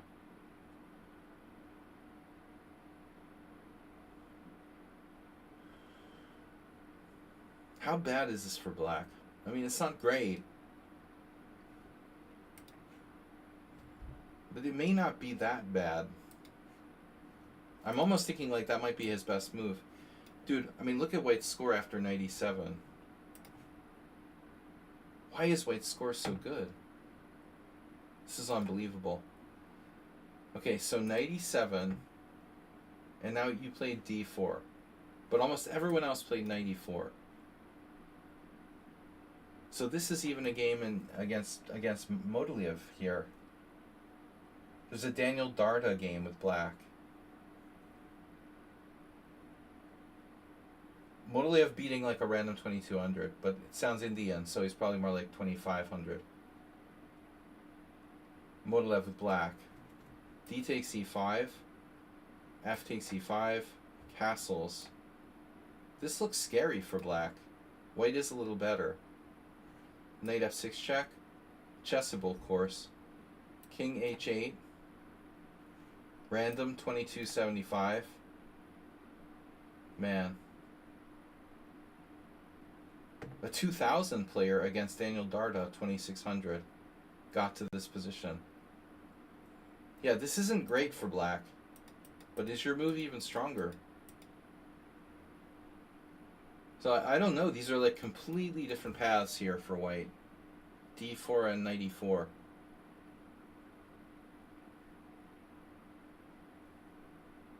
Knight e4 feels kind of more aggressive, but at the same time, you know, maybe d4 is not doing the astrobate, moving the same piece twice type of stuff.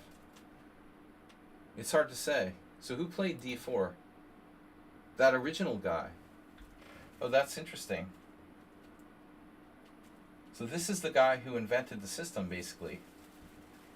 Perelstein video system, invented by Yuldachev. Saidali Yuldachev, that must be... What is he, like? Kazakh, or...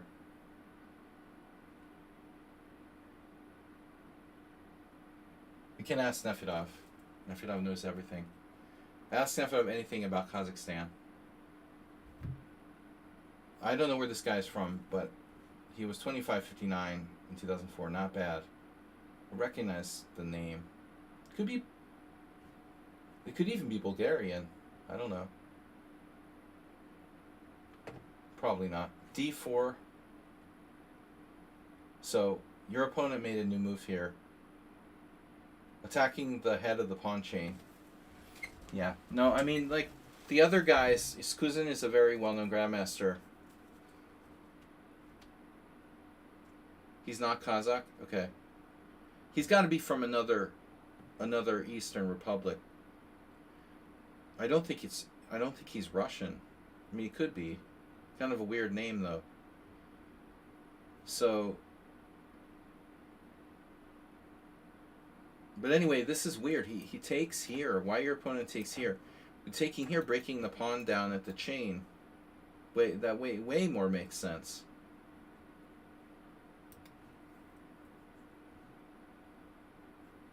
You want to destroy the pawn chain at the base here at d4. So the point is white plays queen takes d4. Right. No, this is clearly... Someone played d5. See? grandmaster playing black, well, I would go as far as I said back to move 7. Iskuzen ends up playing d5 anyway. You could play d5 right away. It's conceivable that it's really not that much worse. The point would be the doubling of pawns, you know, and you make that bishop dead forever. The situation on the queen side is a little weird, you know. Black can go bishop a6. There's like c4. It's not sure that you can kill his bishop indefinitely for the rest of the game 100%.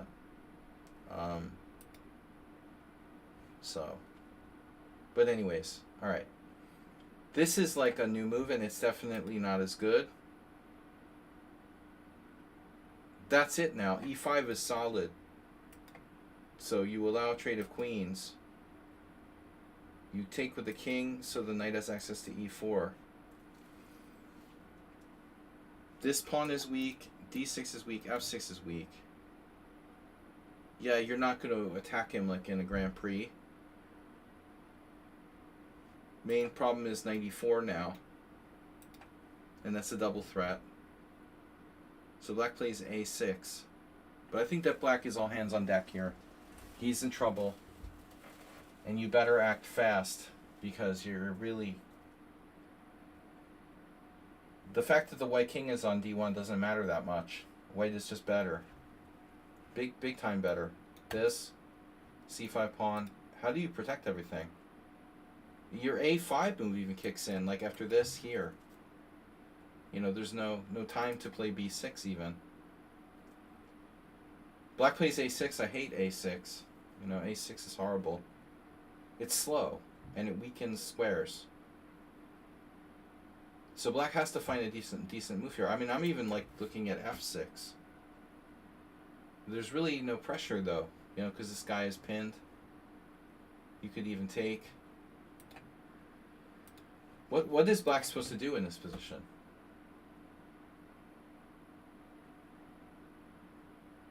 I mean, I don't know. f5? How bad is f5? Is that crazy?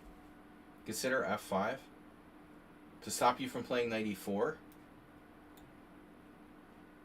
You could still take, and you're still clearly better there for like knight e4. It's horrible for black. So he goes a6. It's hard to find a better move. Takes, knight e4. And now if b6...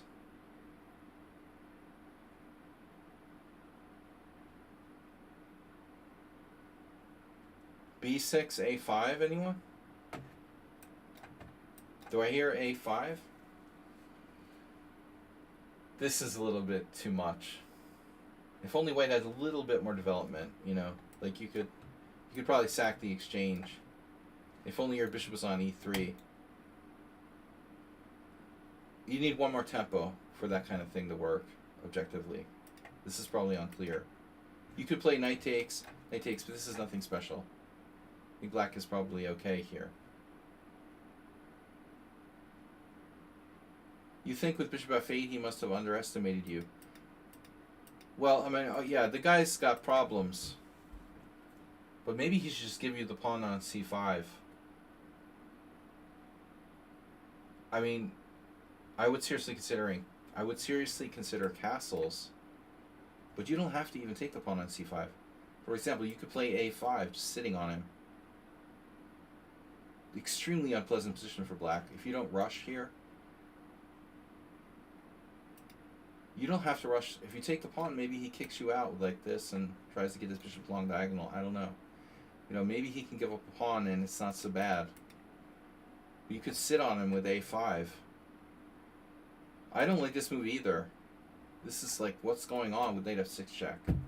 There's no way I'm playing bishop f8. I'm either playing b6 or I'm getting the hell out of there. Those are the two options. There's no other options in my... Bishop f8 is not an option. This is seriously not an option. Now black is all discombobulated. Check. So if king e7, you have like bishop e3. If king d8, you have the other knight to g5. Bishop f8 is going from the frying pan into the fire, so to speak. Death by Panther. So he chooses this one. And now we're looking at bishop e3. But you set it up first. This is a good move. You could try something like bishop e3, b6, a5. Try to lever him with like the rook sack, like I said before. This almost works. But yeah, it's better to just go a5. This is a very strong move. And then it's just like... well, okay, h6 is a good move because he's got to stop knight g5. Bishop e3, king d8, only move, and then knight e4. Like, you have a lot of good moves here, but this is clearly winning a pawn. And like bishop takes c5 would be a good... It's a good strategic exchange for you. So knight b4, and now again you're like uber patient. I have to say you're very patient in this game. I don't know how your time use was. It looks like you could just simply take here. You know, there's nothing wrong with bishop takes c5. I assume black can try maybe bishop d7, bishop c6. But you know, the C Silva masturbate with the gift sub. Yeah, I mean, I think g3 is getting a little slow. You know, you're starting to kind of be overly careful. One thing I would like to do is get my king off the d file and get in there. You know, you need to develop your king, so to speak, and develop your rooks. But you have time. But g3, yeah, seems really a little too much. He's not attacking it yet, and obviously you can play g3 if you need it. So first thing first, I would take on c5 with the bishop. You know, if he plays, let's say bishop takes, knight takes. If he plays knight d5 at some point, then you play g3. He doesn't really have any counterplay with these breaks. There's a check here. It doesn't look like a big deal. You're up a clear pawn. And, you know, I think you have positional advantage as well with the space and his bad bishop. So your advantage is like +2. Let's say. Let's see. Yeah, even more than +2. Yeah, this is overly cautious. Don't waste time. He gets bishop d7 in now. Now this is a real problem.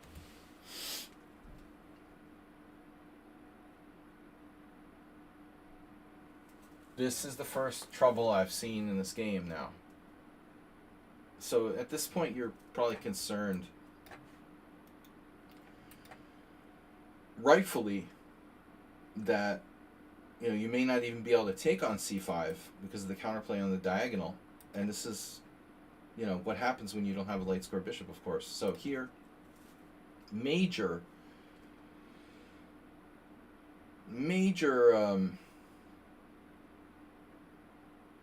concession. I mean, first of all, there's knight takes c2. It's getting unclear. What about king c1? Just want to take a look at this for a second. How bad would it be if we play king c1? We assign our rook to, come through in that way. King is out of the way like a Berlin.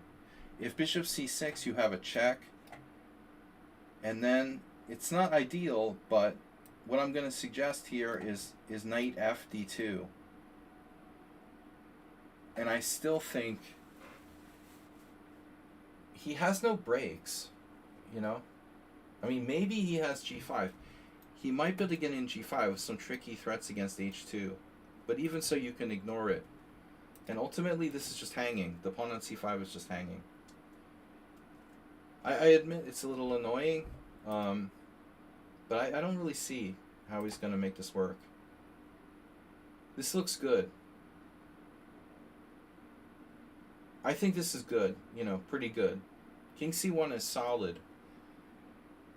and you don't have any weaknesses. You can play again. It reminds me of the Berlin endgame, like B7, King B7, King C8, King B7, B6. Like your black in a Berlin endgame variation. What's that? Doc Waffle Kitty. Kansas City Waffle House. You like King E2. I like King E2. What I don't like is a C2 is not protected. That's the first thing. The second thing I don't like is that I like that your rooks are connected. I like that your king is centralized. What I don't like is that the C2 is not protected. And B, your king's on a white square. So, you know, obviously there are possibilities like bishop check. You're heading for F2, presumably. So, alright. But there's some risk involved here. Now you're a pawn down, correct me if I'm wrong. Rook C1. And now he takes your bishop.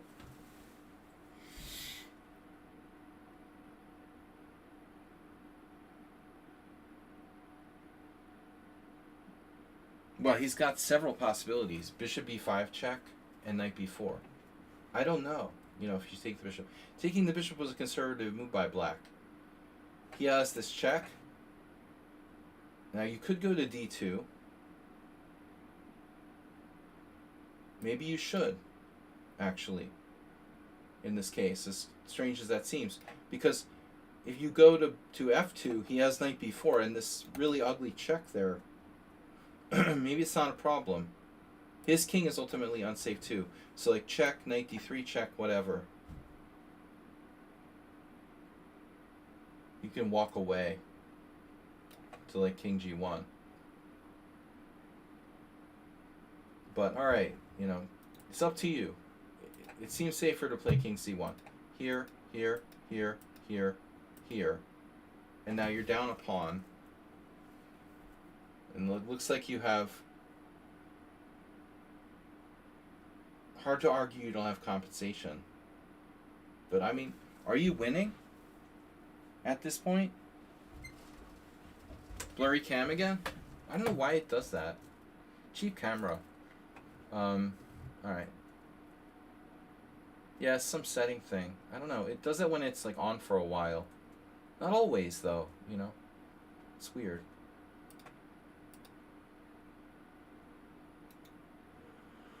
Trying to hide my activities. I look better that way. I guess if I get too ugly, you know. I took my glasses off. If I get too ugly, you know, or it's... You know what? It detects my man boobs. It's like a man boob detector. It automatically starts to blur the camera. I think that's what it is.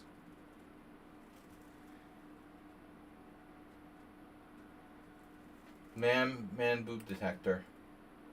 Wait, what about knight b6? Excuse me? Where is there a knight b6? You mean knight d6? What knight b6? Alls I know is black feels like they have survival chances, whereas before they didn't.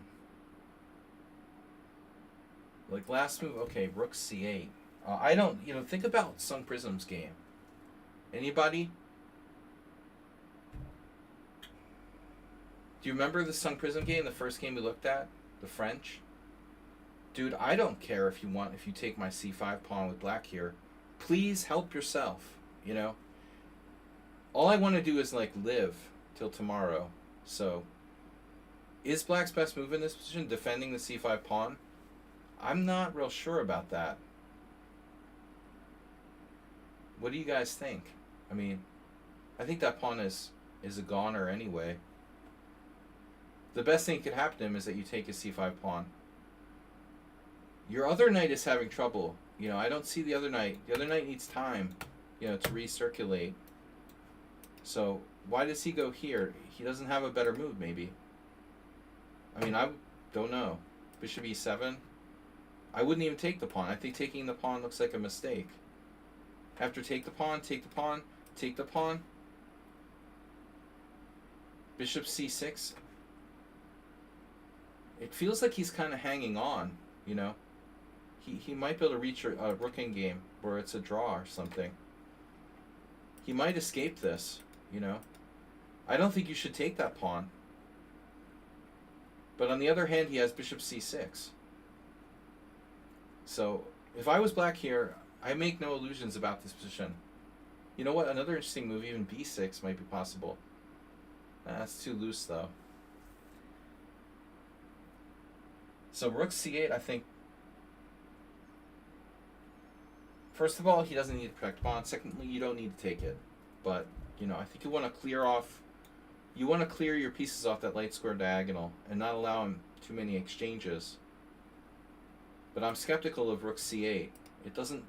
It's not the main priority here. Imagine knight b6, yeah. Well, I don't see us getting to b6 too easily. We need some time for that. He's hanging on here. Computer doesn't hate this, but I don't think it's the best move. Okay, bishop c6 is better. Definitely. And yeah, you have no losing chances after this. But I think he's going to draw. And earlier, you know, I still want to go back to king e2. So king e2 was a mistake. How bad is king c1? King c1's fine.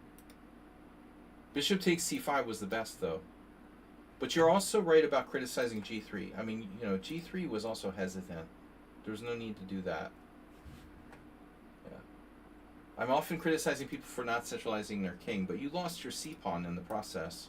And very, very possibly could have, like, cost yourself half a point. With a good defender, he's going to hold a draw here. This is very awkward, though. You know, rook c7. So his plan is to play like king c8. I want to lose the pawn. I want to lose the pawn with black here. And black doesn't have the ability to see that, you know. Like, he'd be better off just losing the pawn.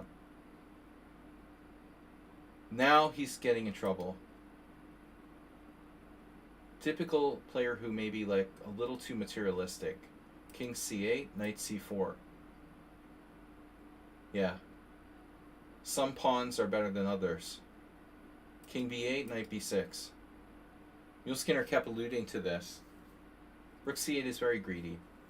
Yeah, no, it's materialism. Now he's gonna, you know, it's gonna be very awkward for black. Here, this is awful too. I mean, dude. I guess he doesn't have a choice though, huh?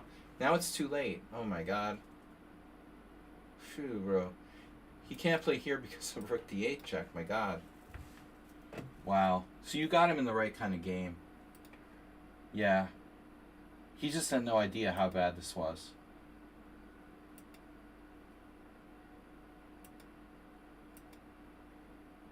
Paralyzed. This has got to be winning now. And then knight d6 is game over. Beautiful. Yeah. He did not sense how bad it was. Very nice. Very nice victory. Okay. We got another late game from Doc Waffle Kitty. Alright. Another French defense. No, it's actually the Mediterranean defense. Asterbeat, thanks for gifting a sub to Dr. Trip Chance. Alright. Get PGN. No. View on the chess. Yes. Copy. Alright. Study. I think that'll be it for the submissions today. Let's move 11 shows up. Founders are allowed to submit late games, but only the founders. How many founders do we have anyway? Founder. There was that Bob character.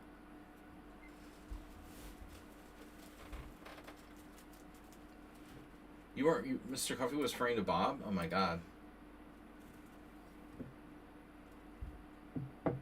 Banned him so many times I forgot his name. Death Soul Panther. It's a form of, yeah, we said that. Red Hot Chili Peppers. All right, so this is not the game. First, we're doing testosterone, right? This is testosterone, longtime viewer. He's playing black. Oh, we have. Where is that? Is that an Iranian player? Iranian 2556. All right, so this is from online on here. Rapid rated game. 8-0. Weird time control. No. 8 plus 3. Still a weird time control. 8 plus 3? Herky Farm. It shouldn't take too long. Who plays 8 plus 3? That's weird. I did 7 plus 3 a lot. Is 8 plus 3? It's a weird time control. Alright. E4, D6. You're black. The Kraken.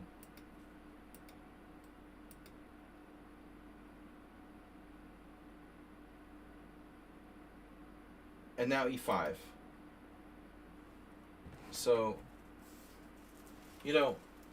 I know there's a lot of young players who are FIDE masters, who have limited understanding. They're just like good tactically. But, frankly, I cannot really stand this type of concession that the opponent makes here with taking on E5. I just don't understand. Maybe you're a young player, you're good at tactical positions, you got the FM title, but you don't have a clue. Like, D takes E5 is a bad move for white. You're giving away most of your advantage by playing D takes E5 here. And it's shocking that people don't understand that at FM level. This is a serious mistake. Yes, it's playable. You can see there's even some good players who have played it just because maybe they're fooling around or they felt like it was fun to play an endgame. But objectively, D takes E is a positional mistake. And it's for several reasons. First of all, you're trading a 4th rank pawn for a 3rd rank pawn. That's a bad exchange. Secondly, you're releasing this bishop from hell, out, so it now has an open diagonal from f8 to a3. There's no question that it's not worth playing D takes E. And strong players know that. All these guys who played this move, like, I don't know, in the list, Naka obviously plays Queen H5, move 2. He knows that this is not the best move for white. We all love when they take on E5. But there are some players, again, who don't understand that this is actually a mistake for white. And it's no surprise. Okay, D takes E5, D takes E5, take. The question is how you handle it. I had a really interesting line. But the positions are always a little bit different. Like, you might have the same position with the knights back on G8. If the position is with the knights back on B1 and G8, on bishop C4 you can play a really funny move there. Like, just for example. Let's do this.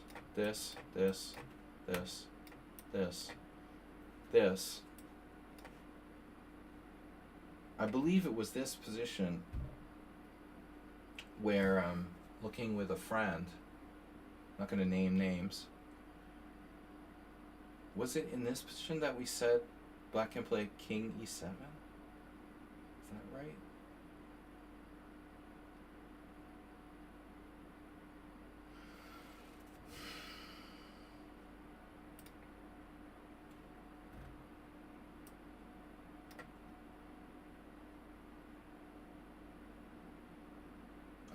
I don't know. There was an interesting line though, because King E7, if B3, which is very tempting, can we play bishop here? This isn't the right position. Oh, I'm confusing this position with something else, okay. Never mind. Anyway, this is not the game. So, knight C3, E5, D takes E. I don't know what I was thinking about. Something similar, but not quite the same. Queen takes D8, king takes D8. Now, very bad move by white. Your opponent is an FM, but he's playing like he's like a noob, Exchanging is bad. and bishop g5 is bad. Now, tactically, it might work if black makes a mistake, but I think that fundamentally this is not the best move. Because it's easy for you to break the pin, and it's a bluff. That's his best minor piece. He has a central pawn fixed on a light square. That makes his dark square bishop his good bishop. So, under no circumstances does white want to trade this dark square bishop, making bishop g5 like a semi-bluff. The truth is he never really wants to trade that bishop. So I don't think he should play that. Probably better to play something like f4. Attacking your pawn center. I mean, going back to Edmar Medness, man, like we got the famous Edmar Medness from the opening to the end game. I remember examples in there of the Medness book where very early f4 type breaks, fighting for control of the pawn. I mean the strong point on e5. That seems like a more tenacious try. This is always a good move, to go to c4, because this is a vital diagonal. You know, and he can go to c4 before you can play bishop e6. That's advantageous to white. And this structure is obviously advantageous to white. Not like winning, you know, but white's better. This is not ideal, and you just traded off your good bishop on e6. So if white plays, like, I don't know, let's say a really slow move, or let's say white plays bishop e3, then you play bishop e6. He takes away your good diagonal, you take away his good diagonal. So bishop e3 is lame. Bishop c4 is okay. f4 is okay. You know, maybe knight f3, it doesn't do much. I like f4 or bishop c4. He plays this. Now, you have to be very careful because there, you know, are nasty traps and stuff. But if you play c6, you're never gonna see anything come into d5. That doesn't mean that c6 is your best move. I'm not sure what the best move is here. Although I've played similar positions. I don't normally play the Philidor. This is a very interesting move because it would prevent bishop c4. The only thing is, if he goes knight d5, you're covered, right? You can go knight d7, and that's fine. I guess the question becomes knight f3. Again, you can defend e5. Notice how the bishop on g5 also gets in the way of any possible, like knight f3, knight g5 type ideas. If you play bishop e6, you cut out bishop c4. He castles queenside. Oh, scary. Now, this is the question. What do we do? Do we play king e8? Do we play king c8? Or do we interpose a piece? I had a really bad game against Morales 2 weeks ago where I tried to defend for the first time a similar position in this type of way. It ended up like in a very bad situation. I tried to do something like this. That's rather artificial. So this seems like an option. Of course, you always have to watch the mate here on d8, but it's never going to happen. Anyway, I just want to illustrate the fact that at this point, you have a choice, a very important choice, between c6 and the other options, like bishop e6. Maybe c6 isn't so automatic as we might think it is. So notice that black's biggest fear isn't queenside castles, it's actually g3. Positional approach where white is going to try to trade off, you know, not only support f4, but possibly trade off your bishop with bishop h3. But I think your c6 is probably okay. Now he castles queenside. And then this is very interesting. Obviously knight d7 blocks your bishop, which I don't love. I don't know that there's a lot of independent significance there. That move has the best score for black. So what about king e8? What about, the standard king c7, what you did? I guess they're all playable. Does white have any advantage here? Computer, almost 0. Yeah.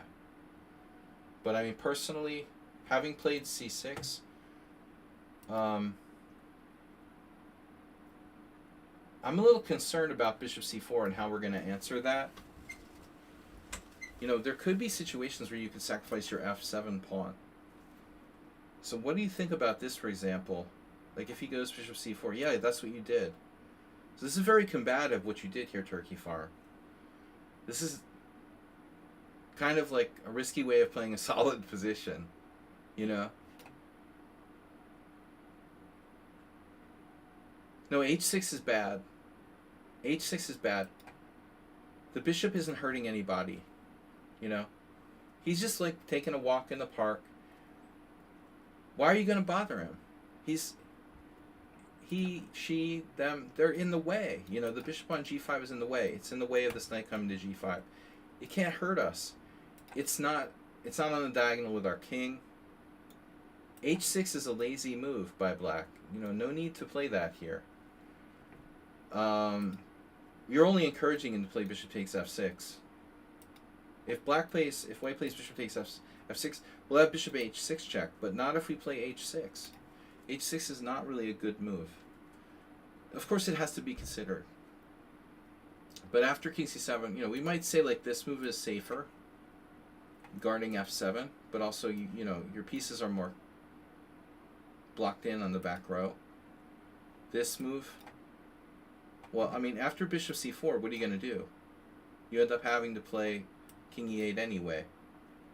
So I'm not sure there's a lot of independent value to knight d7. This move definitely interesting, the most aggressive. And now here, you can play bishop e6. So Vratnikov played it. Borja Nikolai, my friend Joseph, lost to Joel Johnson. That's really bad. And Naj Bensei won in 2010. The Weedmaster is the only player who lost this position in like the history of chess. That's unbelievable. 1993, that's bad.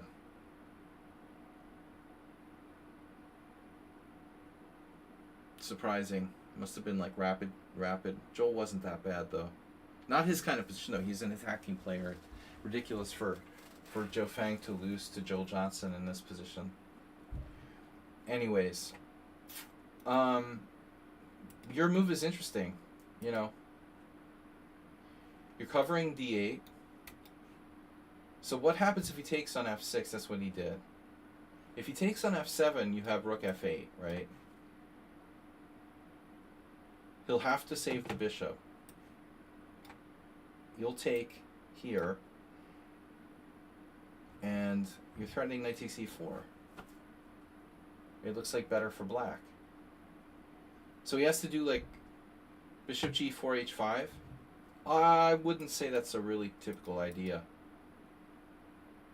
I think you're just getting in trouble there. You don't want your bishop to get bottled in, chased by those pawns and possibly trapped. I would say bishop g4 is a very rare idea here for black. This is our good bishop. So as you can see, like most people played here, but black will suffer in this endgame. If it was easy, Joe would never lose to Joel Johnson. Interestingly, there's one game with bishop c5, but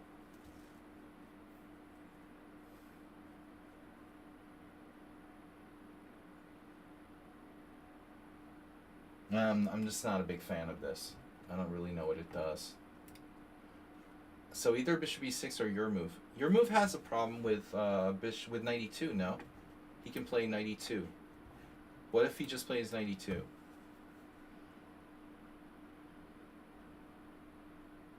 You're intending to play what here? The pawn's hanging, of course. But so is white's. What would you play now? Rook f8 or bishop e6? You have a choice. You can still go here, or you can play rook f8, which is you're babysitting. Oh, knight g4, my god. Wow. Neat. What could possibly go wrong? Knight on e2 isn't great. So bishop takes, he loses the exchange to knight takes f2. And there's no traps or tricks or anything. There's no bishop d8 mate. There's nothing. Yeah, knight e2 is pretty lame. Okay.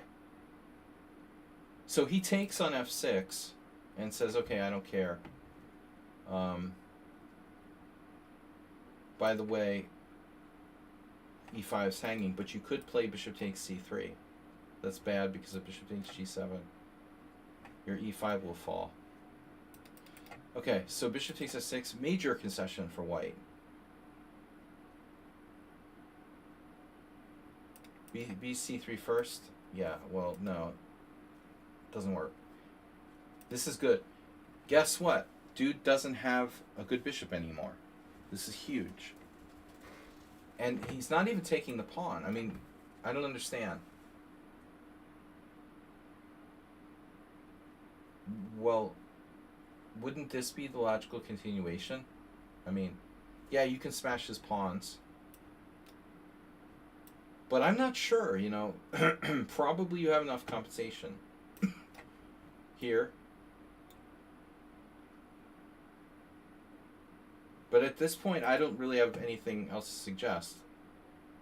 So he goes knight e2, you go bishop e6. He plays this. And then white doesn't have any advantage anymore. Now you talked earlier about bishop c5, but I think that's going to be an idea now. The fact is you have a dark square bishop, he doesn't. You're just better at this point. His only hope is a light square bind. I thought like here, you know, he's trying to play on the white squares with his knight, but it's not good. Now you got really aggressive on the queen side with b5. Once I checkmated Nefedov in this similar position. Sorry, Nefedov. You know, where he did like a4 and it backfires. Sometimes people think, oh, I'm attacking you, but you know, you're the one that's going to get checkmated down here. So a4 doesn't really help white. It probably makes things worse, honestly. Just you don't want to take on a4. So okay, I don't know if b5 is worth it. You know, shouldn't you consider like rook g8? Because now white has to make a choice. You know, the other moves are very tempting, other than b5. I mean, knight a6, knight d7, similar. Rook g8. One of my ideas was to go the other rook over here. So if he tries to play like g3, you can play maybe h5. But anytime he plays g3, you have bishop g4 for real now, maybe. So there's a lot of chances for black. But I don't know, b5? It's a little bit risky. Okay, rook d3, a very good move by white. Here, for a fork, but he's got these lateral moves. And now knight c5 here. So what happened here? You got his bishop, but it's a closed position.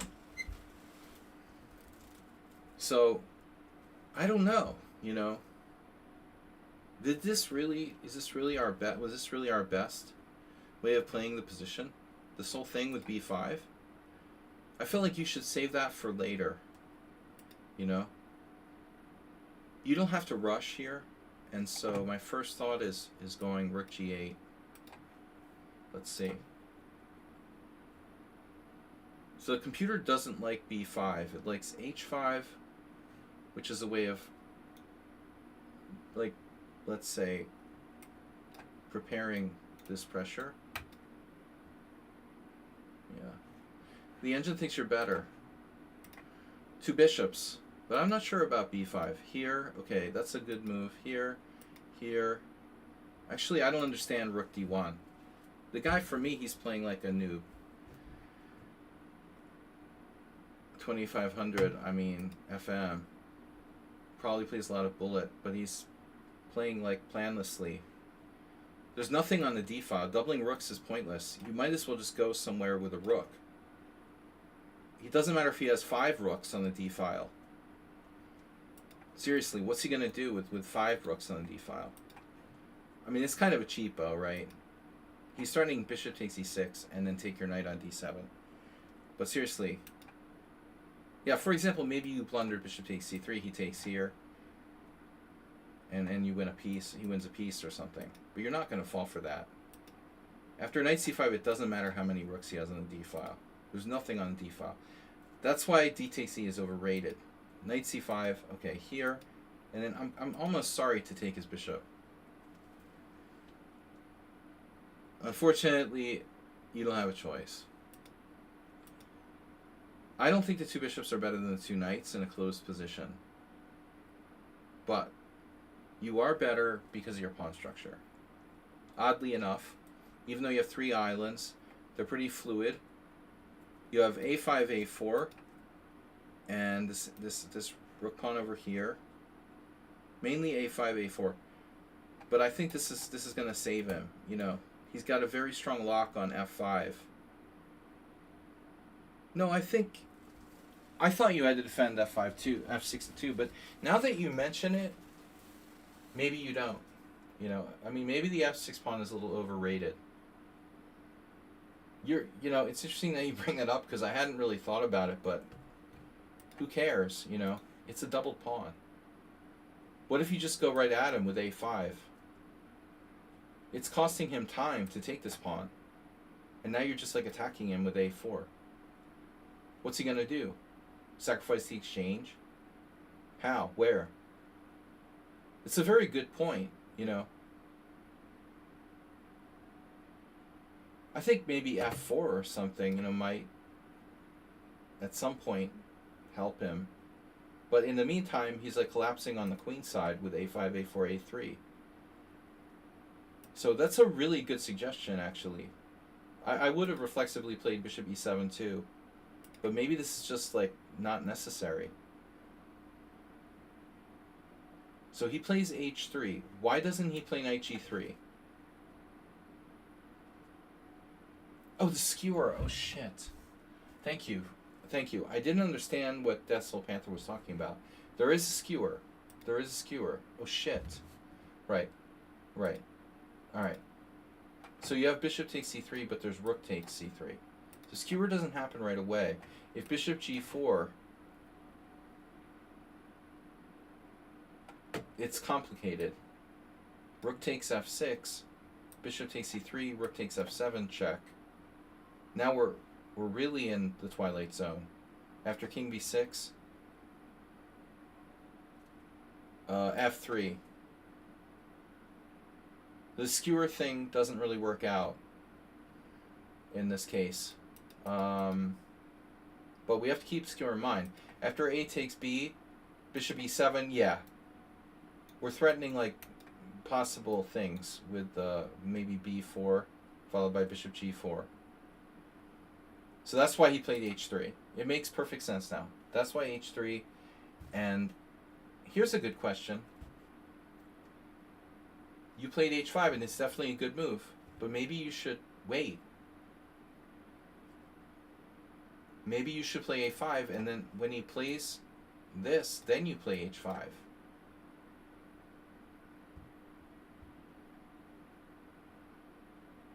I'm not sure. Maybe he hangs on to it, like takes. Well, you have rook takes. This looks really good, because he can't drop his pawn on h3. It's actually really hard to protect that pawn. So the timing is interesting. You don't want him to like lock it down with g4, knight g3, total stoppage.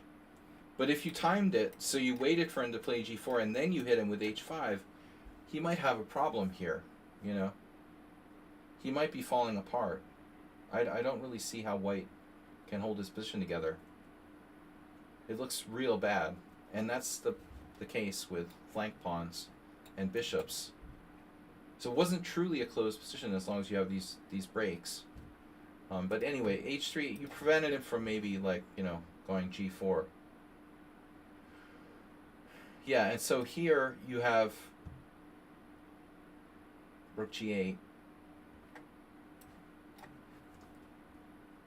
tying him down to g2, which also looks pretty promising. Because what's he going to do? Like rook g1? I mean, seriously? If he goes knight f5, okay, we'll take and we'll win a pawn, you know, and we're still better. So this looks pretty ugly. Like white has to go here. Yikes. That's not great.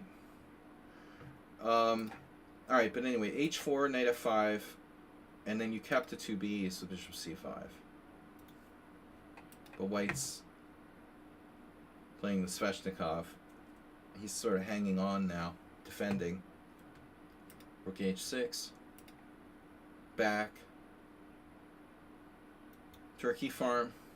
Much lower rated than his opponent.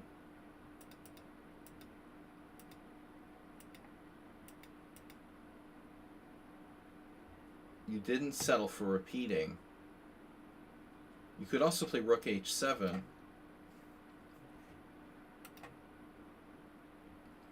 Looks like your move could be a mistake. Because your move allows knight g7, which he played. Do you want to do that? You might be better off playing rook h7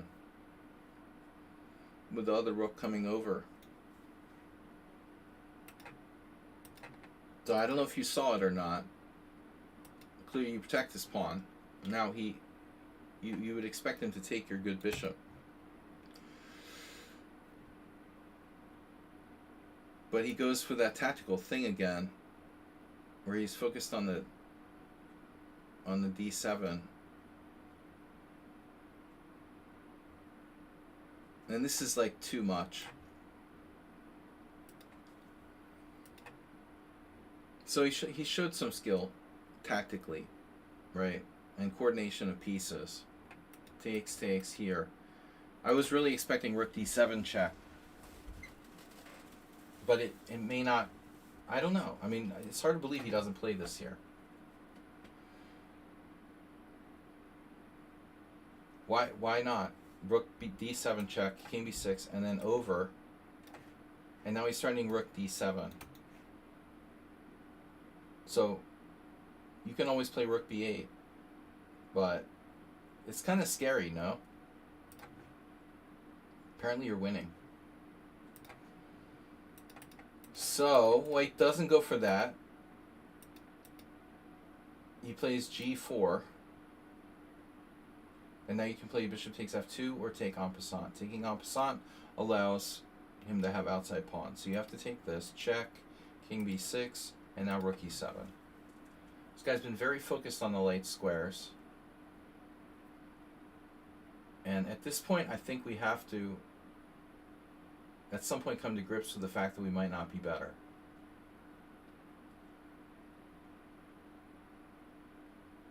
You know, you didn't repeat moves earlier with like rook h8, and you're playing a higher rated player and you're low on time now. But I think at this point we have to just try to, like, if we have a choice between trying to win and trying to draw, it's time to try to draw. You know, we have to accept at this point he has too much counterplay. So if it's possible that we bail out. And the move I'm kind of interested in is bishop d4. Because that knight, when he takes on e6, is going to be threatening knight d5.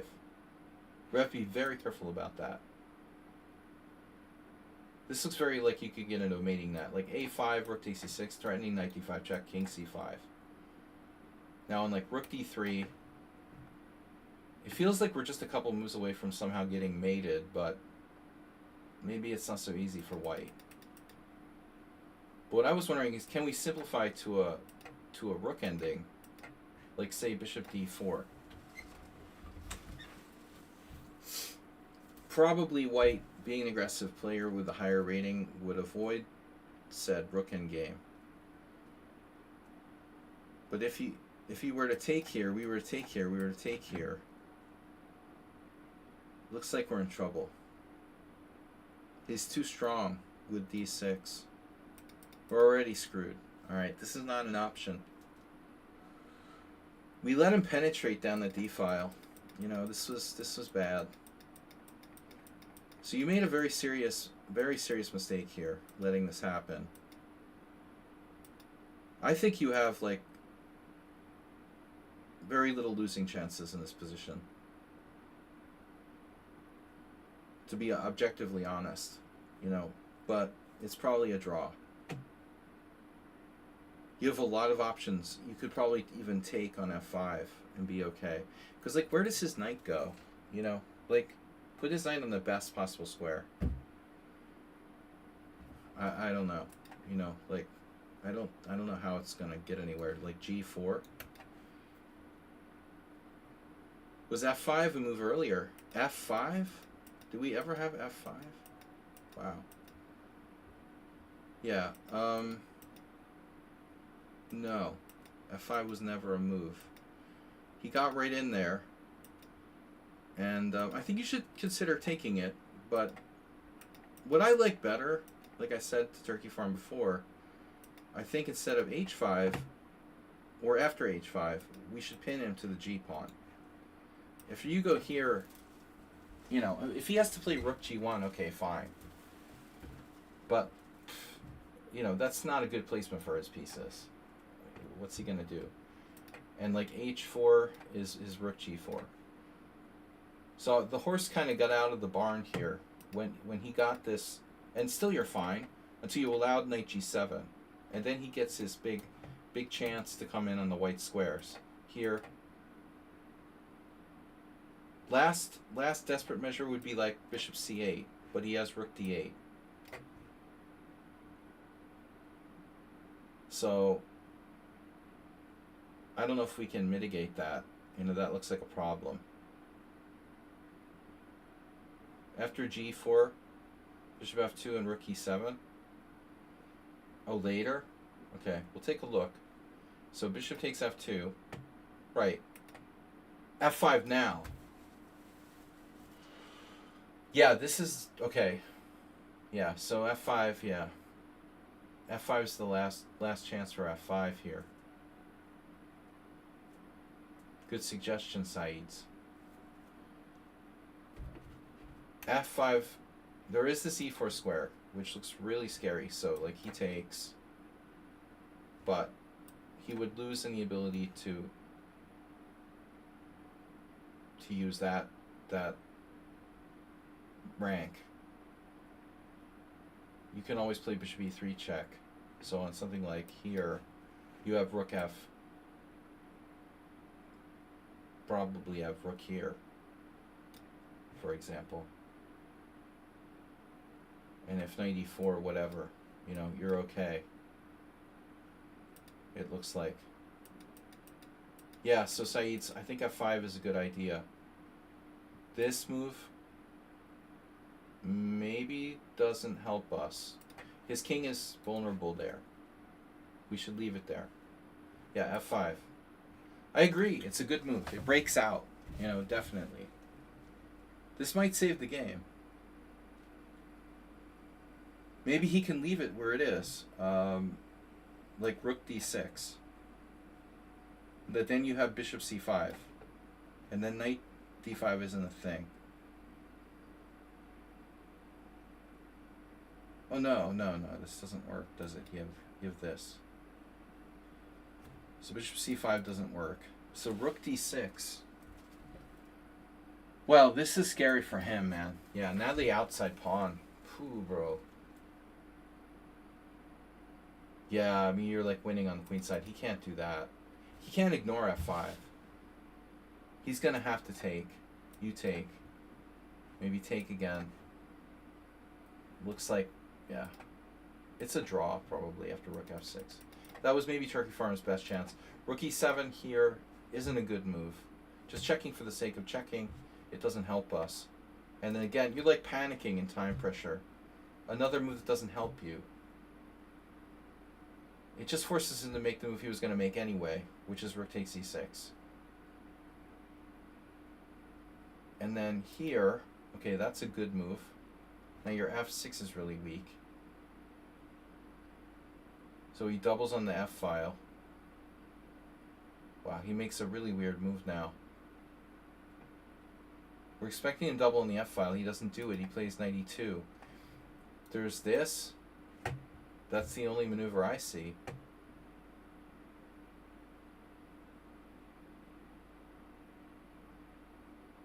He just wanted to fight for control of d4. You're maybe still not lost. But f8 to free the other rook. Okay? c3. You know, it's funny that you never played a5. Rook g7, king c2, rook d7.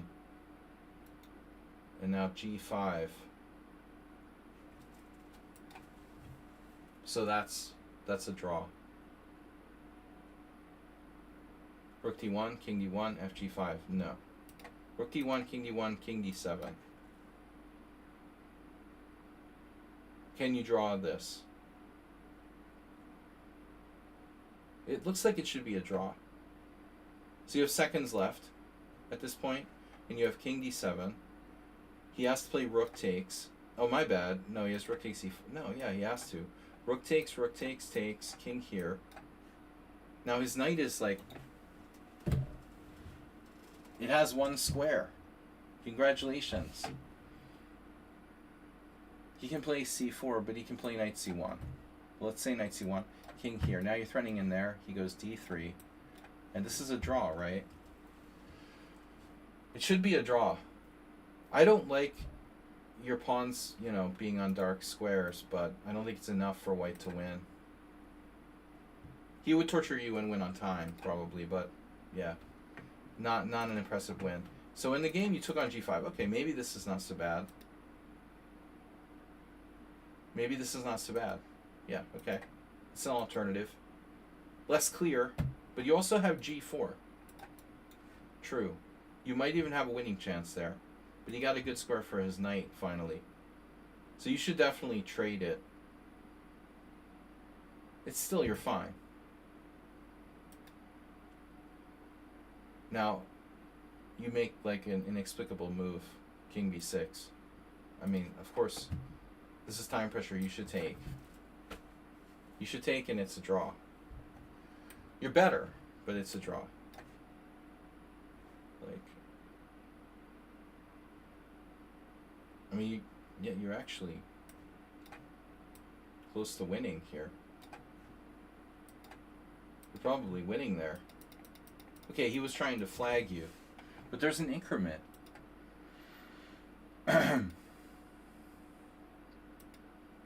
Yeah, I mean, why would you not take his knight? Your 3-second increment, you just take. He has king c3. That holds. Yeah. No, king c3 is a draw, for sure. Now black has to go like rook d1, and he takes your pawn. Is it a draw? Every time I say it's a draw, it's not a draw. Well, anyway, it's a better chance than the other variation. I'm not sure about this. Rook h1. Apparently it's a draw. This is scary. King d4, rook takes h3, king c5. Yeah. All right. It was a good battle, man, but you were much better. You were definitely better. I think a typical game for that kind of line. I'm late. I gotta go, guys. It's late here. School day tomorrow. So Doc Waffle Kitty, Doc Waffles, makes me hungry. All right, interesting game. Waffle Kitty is black. It's e4, e6, and then not recommended. Doc. Not recommended. My preparations last year. It's interesting stuff. Like you can do knight d5, knight e7, but I would not recommend anybody below master level playing this. Well, anybody below 2000. you know, at least. This is really pushing the envelope of soundness. So after e5, you have to play knight d5, and if white goes c4, now rather than play a Krasenkova, wife of Krasenkov, rather than play the Krasenkova Alekhine, I would recommend going here, taking your chances with this. But it's not the safest opening in the world. So anyway, white played knight c3, and now you're in a different place. You know, bishop e4 is kind of interesting, risky, and the French is correct. You could play a kind of kraken with like d6, maybe not that bad. But c5, okay, this is experimental. Now on d5, you're simply playing a Benoni. What I wasn't sure about was like e5. Strangely, this has not been played.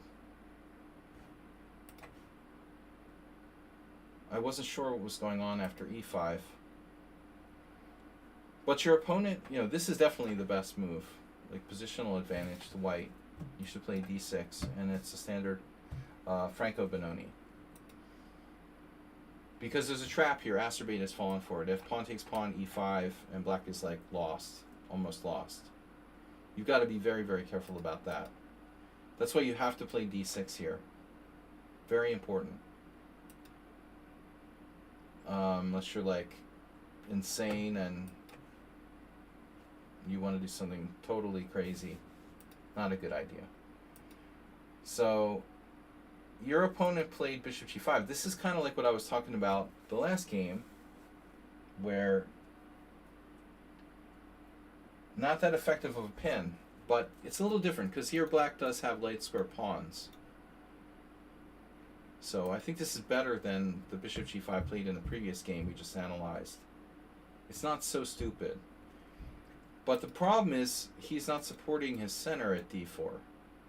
So you should just take. And white like loses time after queen takes. Obviously you play knight c6 with tempo. This is going to transpose to a Dunst opening. You literally just transpose to a Dunst opening. Knight c3, move 1. This is a line in the Linkspringer. I think white probably plays queen d2. The Linkspringer. So you don't you played c5 to attack the center, but you don't follow through.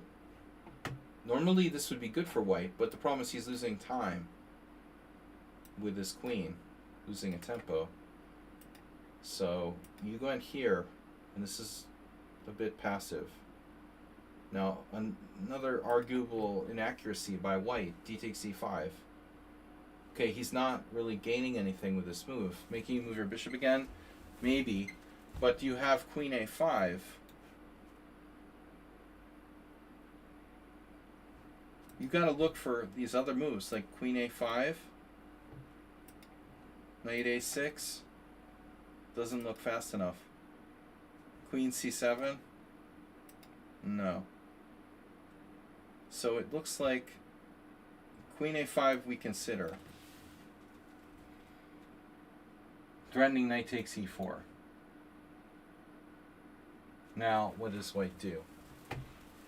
How many options does white have here? f3, really weakening the dark squares. Queen e2, a sensible move. Now we have to recapture this pawn, and no real good way to do it. You know, either way is awkward. So I think queen a5 is sus. Probably after d takes c5 we have to take back. And now he has e5. But how bad is this? That's the question.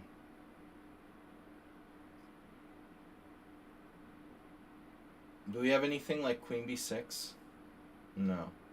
So we have to play h6. And yeah, you're worse.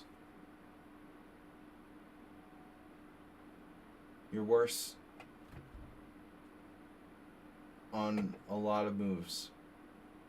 For example, like bishop f4. Don't have a really good answer here. Okay, you can play g5. But it's still not good, you know. I don't think that you should even play g5. On bishop h4, you play g5. On bishop g4, you have to play g5. Then white goes bishop g3, and now what do we do? You know? We have to go back. It's our only move. Or h7. Maybe h7. We're playing like freaking rapport here. This is bad. So after bishop e7, you're already in trouble after d65. This was a very good move by your opponent. You know what? If taking the pawn back is bad, then our best option is to not take the pawn back. You know? Very deep stuff. But we can't let white play e5. So maybe you have to just play something like this. You know? Preventing it from playing e5 and hope you can get that pawn back. Because after knight c6, how does he protect it? See, it's not so easy for him to protect the pawn. He can go back, but it's like losing time.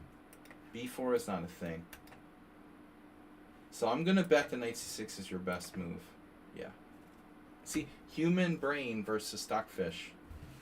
I found the right move using some calculation, but mostly logic. Knight c6 is black's best move. Your move isn't bad, you know, actually. Similar idea, but you're not preventing e5. Still, white makes a horrific move. They just don't like their dark square bishops around here, do they? Oh, man. Just like the last game, the guy gave up his dark square bishop on f6. What does he have for this dark square bishop? Nothing. He's got nothing. Big, fat dark square weaknesses all over the board. It's just like... his dark squares have malignant cancer. And this is terrible. You know, look at that. You could even take with the g-pawn. Probably. But, alright. Bishop takes f6. Knight f3.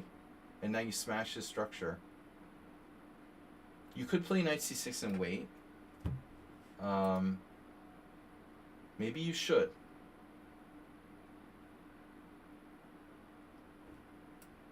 I'm going to say, like, here. Squares are more important than the material.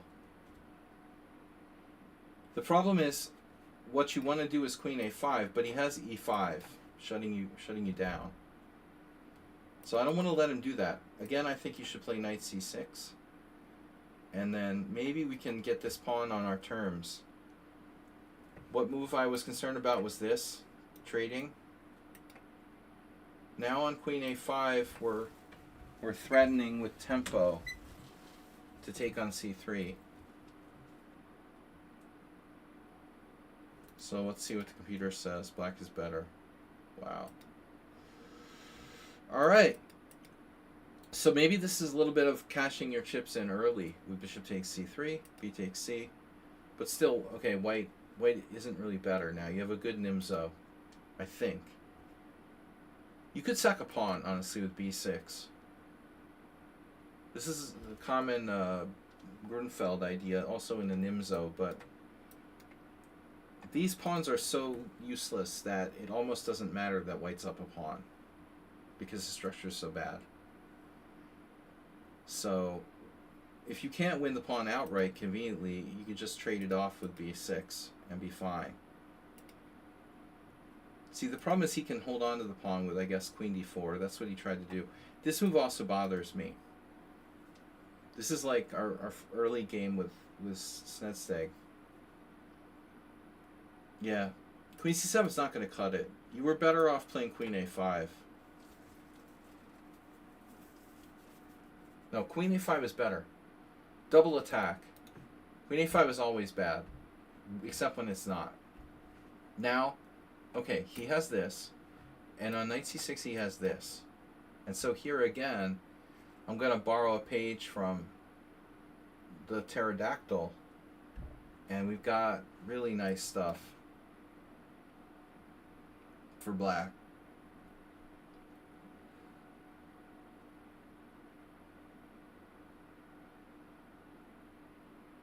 This is excellent for black. It doesn't matter that you're down a pawn. Black is better. But this is a huge mistake. He misses queen d6. You can still play queen a5. I guess it's just as good. It's still not too late. So he plays queen d4. That's not good. Knight a5. Now he goes here. And again, you can play b6 at will. Although maybe this does become an issue at some point. You know, it's a common theme in the e6 Sicilian. Sometimes you actually have to go here. You might literally have to go here in this position to not be worse. Seriously. Because you don't want to take and like fix his pawns. And this isn't really good because of getting pinned on the file. b8 maybe. But again, you get pinned. What are you going to do? I guess you could try to pull off something like rook d8 here. It's all very complex. But queen d8 might be the best solution. So queen d4, here, here, here, here. Now, he's going to take and play queen d4 again. Or at least he should. This is reasonable, alright. But again, all you have to do is play b6. Check, takes. He just gives you the pawn. It's clearly white should consider taking this way. He gives you the pawn without a fight. Now black is better. Like a lot better. And then there, and now he drops a pawn. And you just have to watch this diagonal. White is lost. White is lost because of his king position, and his structure, and the fact that he's a pawn down. He's lost like 3 different ways. 3 different ways from Sunday. If he gets his king back to a sensible position, he'll only be lost like 2 ways from Sunday. Now a bad move. Time for a bad move. No. No a5. You make b pawn backward. Not a good idea. I see what you're doing there. You wanted to trade his bishop off on d3, but it's not a big priority. Just put your bishop on d7, b7. Put your bishop on b7. You have the diagonal here. You have f5, you have d5, you have rook c8, rook d8, and the only threat he has is bishop takes h7 check, which can be easily like guarded against. a5 is a bad move. You create counterplay for your opponent here on the b file. You made a backward pawn. This is okay, but it wasn't nearly your best. Now, after bishop takes d3, you made yourself a backward pawn. Now his king is back to a safe position, which you couldn't really prevent, but could you? No. But a bad plan is better than no plan at all. I don't know about that expression, but anyway. C takes d4, d3. His pawn structure is fixed. What I do wonder is, should you play b5 to make your pawn not backward anymore? Here, because if black has a problem with this, you know, you no longer can play b5. So I think that's kind of a priority here. h3, and then queen b2. Again, you don't want to have a backward pawn. The pawn should advance. It can be protected by b4.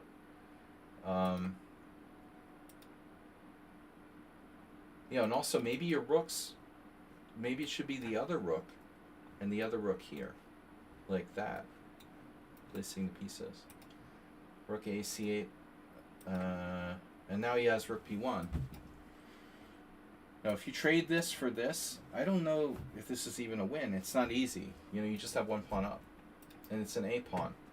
So you're kind of like giving up. Yeah, now he fixes your pawn. This is a good move. a4, and there it goes. See? There it goes. You need to attack his A pawn now. You get the A pawn for the B pawn, you're still up a pawn. Now you just lost a pawn, you're up no pawns.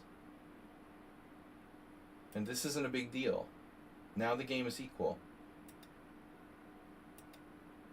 And you're just kind of moving back and forth. Rook takes, queen takes check, king h2, queen c6. And you might be in luck. The way he played it, no, he has rook b5.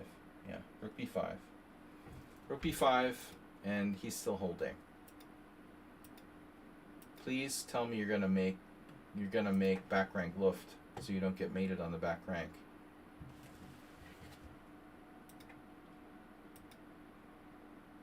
Oh no, you hung your queen. Queen c7 a little bit better. But I think the first priority is this. Always make Luft, so you don't get back rank mated when you're not expecting it. You were lucky there. And now you took, which I think is reasonable. And then you did the h6. The problem is it's a little late. You're going to have to watch for f6. Luckily that's covered. You're good.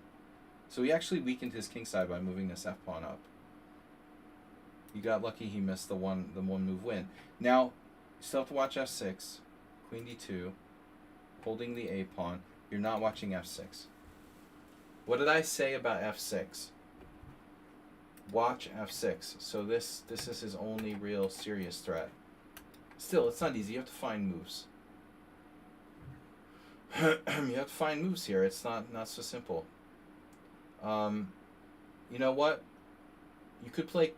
I don't love it, but you could play king h8. Probably not necessary, though. You know what? I'm feeling like your rook isn't doing anything.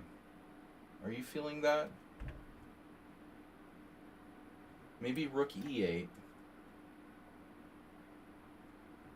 I don't feel like these are doing anything doubled on the c-file here. Another possibility would be rook here. Kind of dangerous allowing the check. But you have this up, and I don't see him doing anything to your king there. Not clear that he can do anything on the back rank. Yeah, he could mate you with queen b8. It's a little risky to take your rook off the back rank. Okay, queen d2, f6. Now, you could hang your queen a second time with queen g5. But no, g6. Yeah, this is unpleasant. Pawn that he could fall. Rook b8. Uh-oh.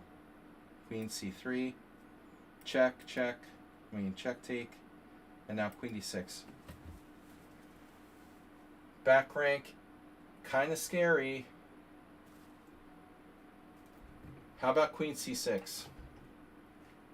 Endgame looks problematic. He's getting in fast. King up, king over. King up, king over. King up, king over.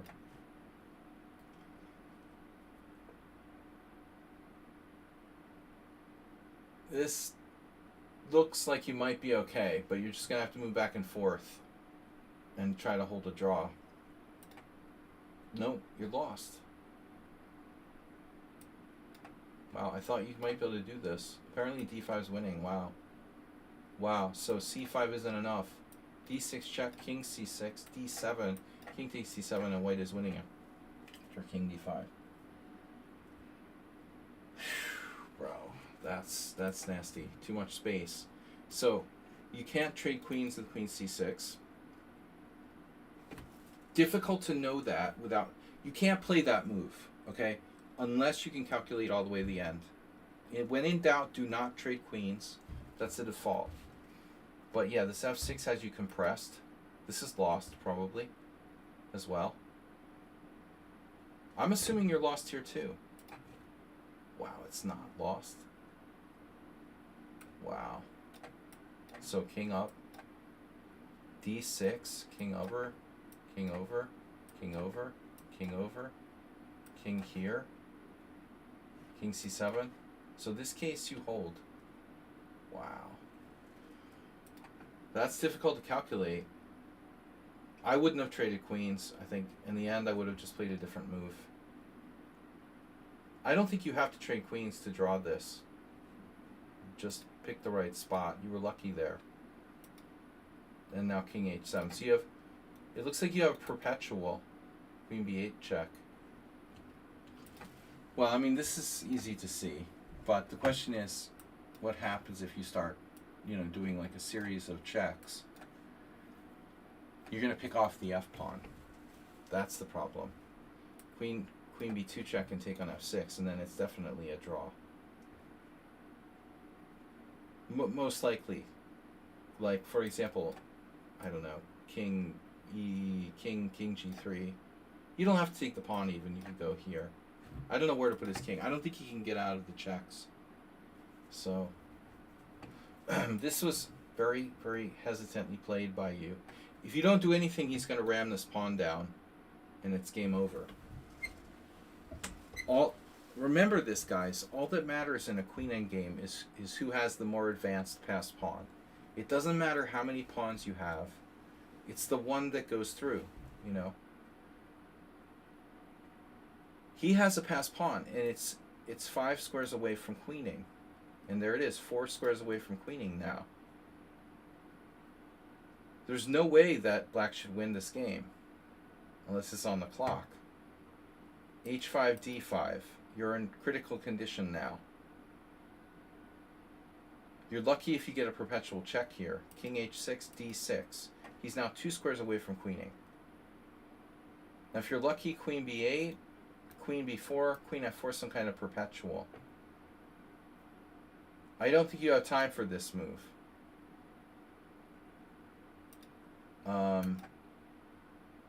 I was going to suggest going here and then trying for some kind of, perpetual check. But I kind of doubt it's going to work. Because ultimately he has this. And you're done. Very simply, he has this and you're done. Alright. So queen b8 doesn't work. Let's try the other queen move we have. Queen a8. Last chance. But you're almost getting mated after this. Yeah, situation doesn't look good, but maybe you could get a perpetual check here. I doubt it. It doesn't look good. I think you're lost here at this point. It's too much. So queen e7, queen g8, d7, check. Now you may be in luck. So that doesn't help. Now remember, he does have the ability to retreat the queen here.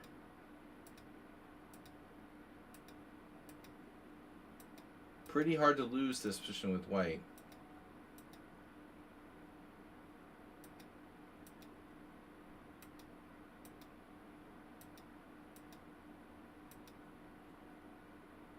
Oh no, he found a way.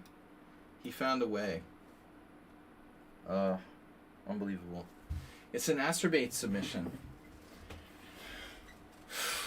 Alright. That was pure persistence and luck. There is luck in chess, guys, but you gotta make your luck. Well, nice resistance anyway. Panther Soul Death. Yeah, I'm tired, guys. I'm gonna get some rest and some dinner. And thank you for your support, Nefidov. Acerbate with 4 gift subs today. Mr. Coffee with the gift sub. Nefidov with 5 quote-unquote gift subs that have been, designated terrorist act or something. I don't know what happened to Nefidov's gift subs, but we'll have to investigate. Thanks, everybody, for watching. We'll be back tomorrow with Blitz Friday at 12:30 p.m. CEST, Central European Summertime. Have a great weekend, guys. Friday, 2-hour Blitz stream, and then Sunday Simul. Thanks, everybody, for your support. We'll see you tomorrow on Sunday. Bye.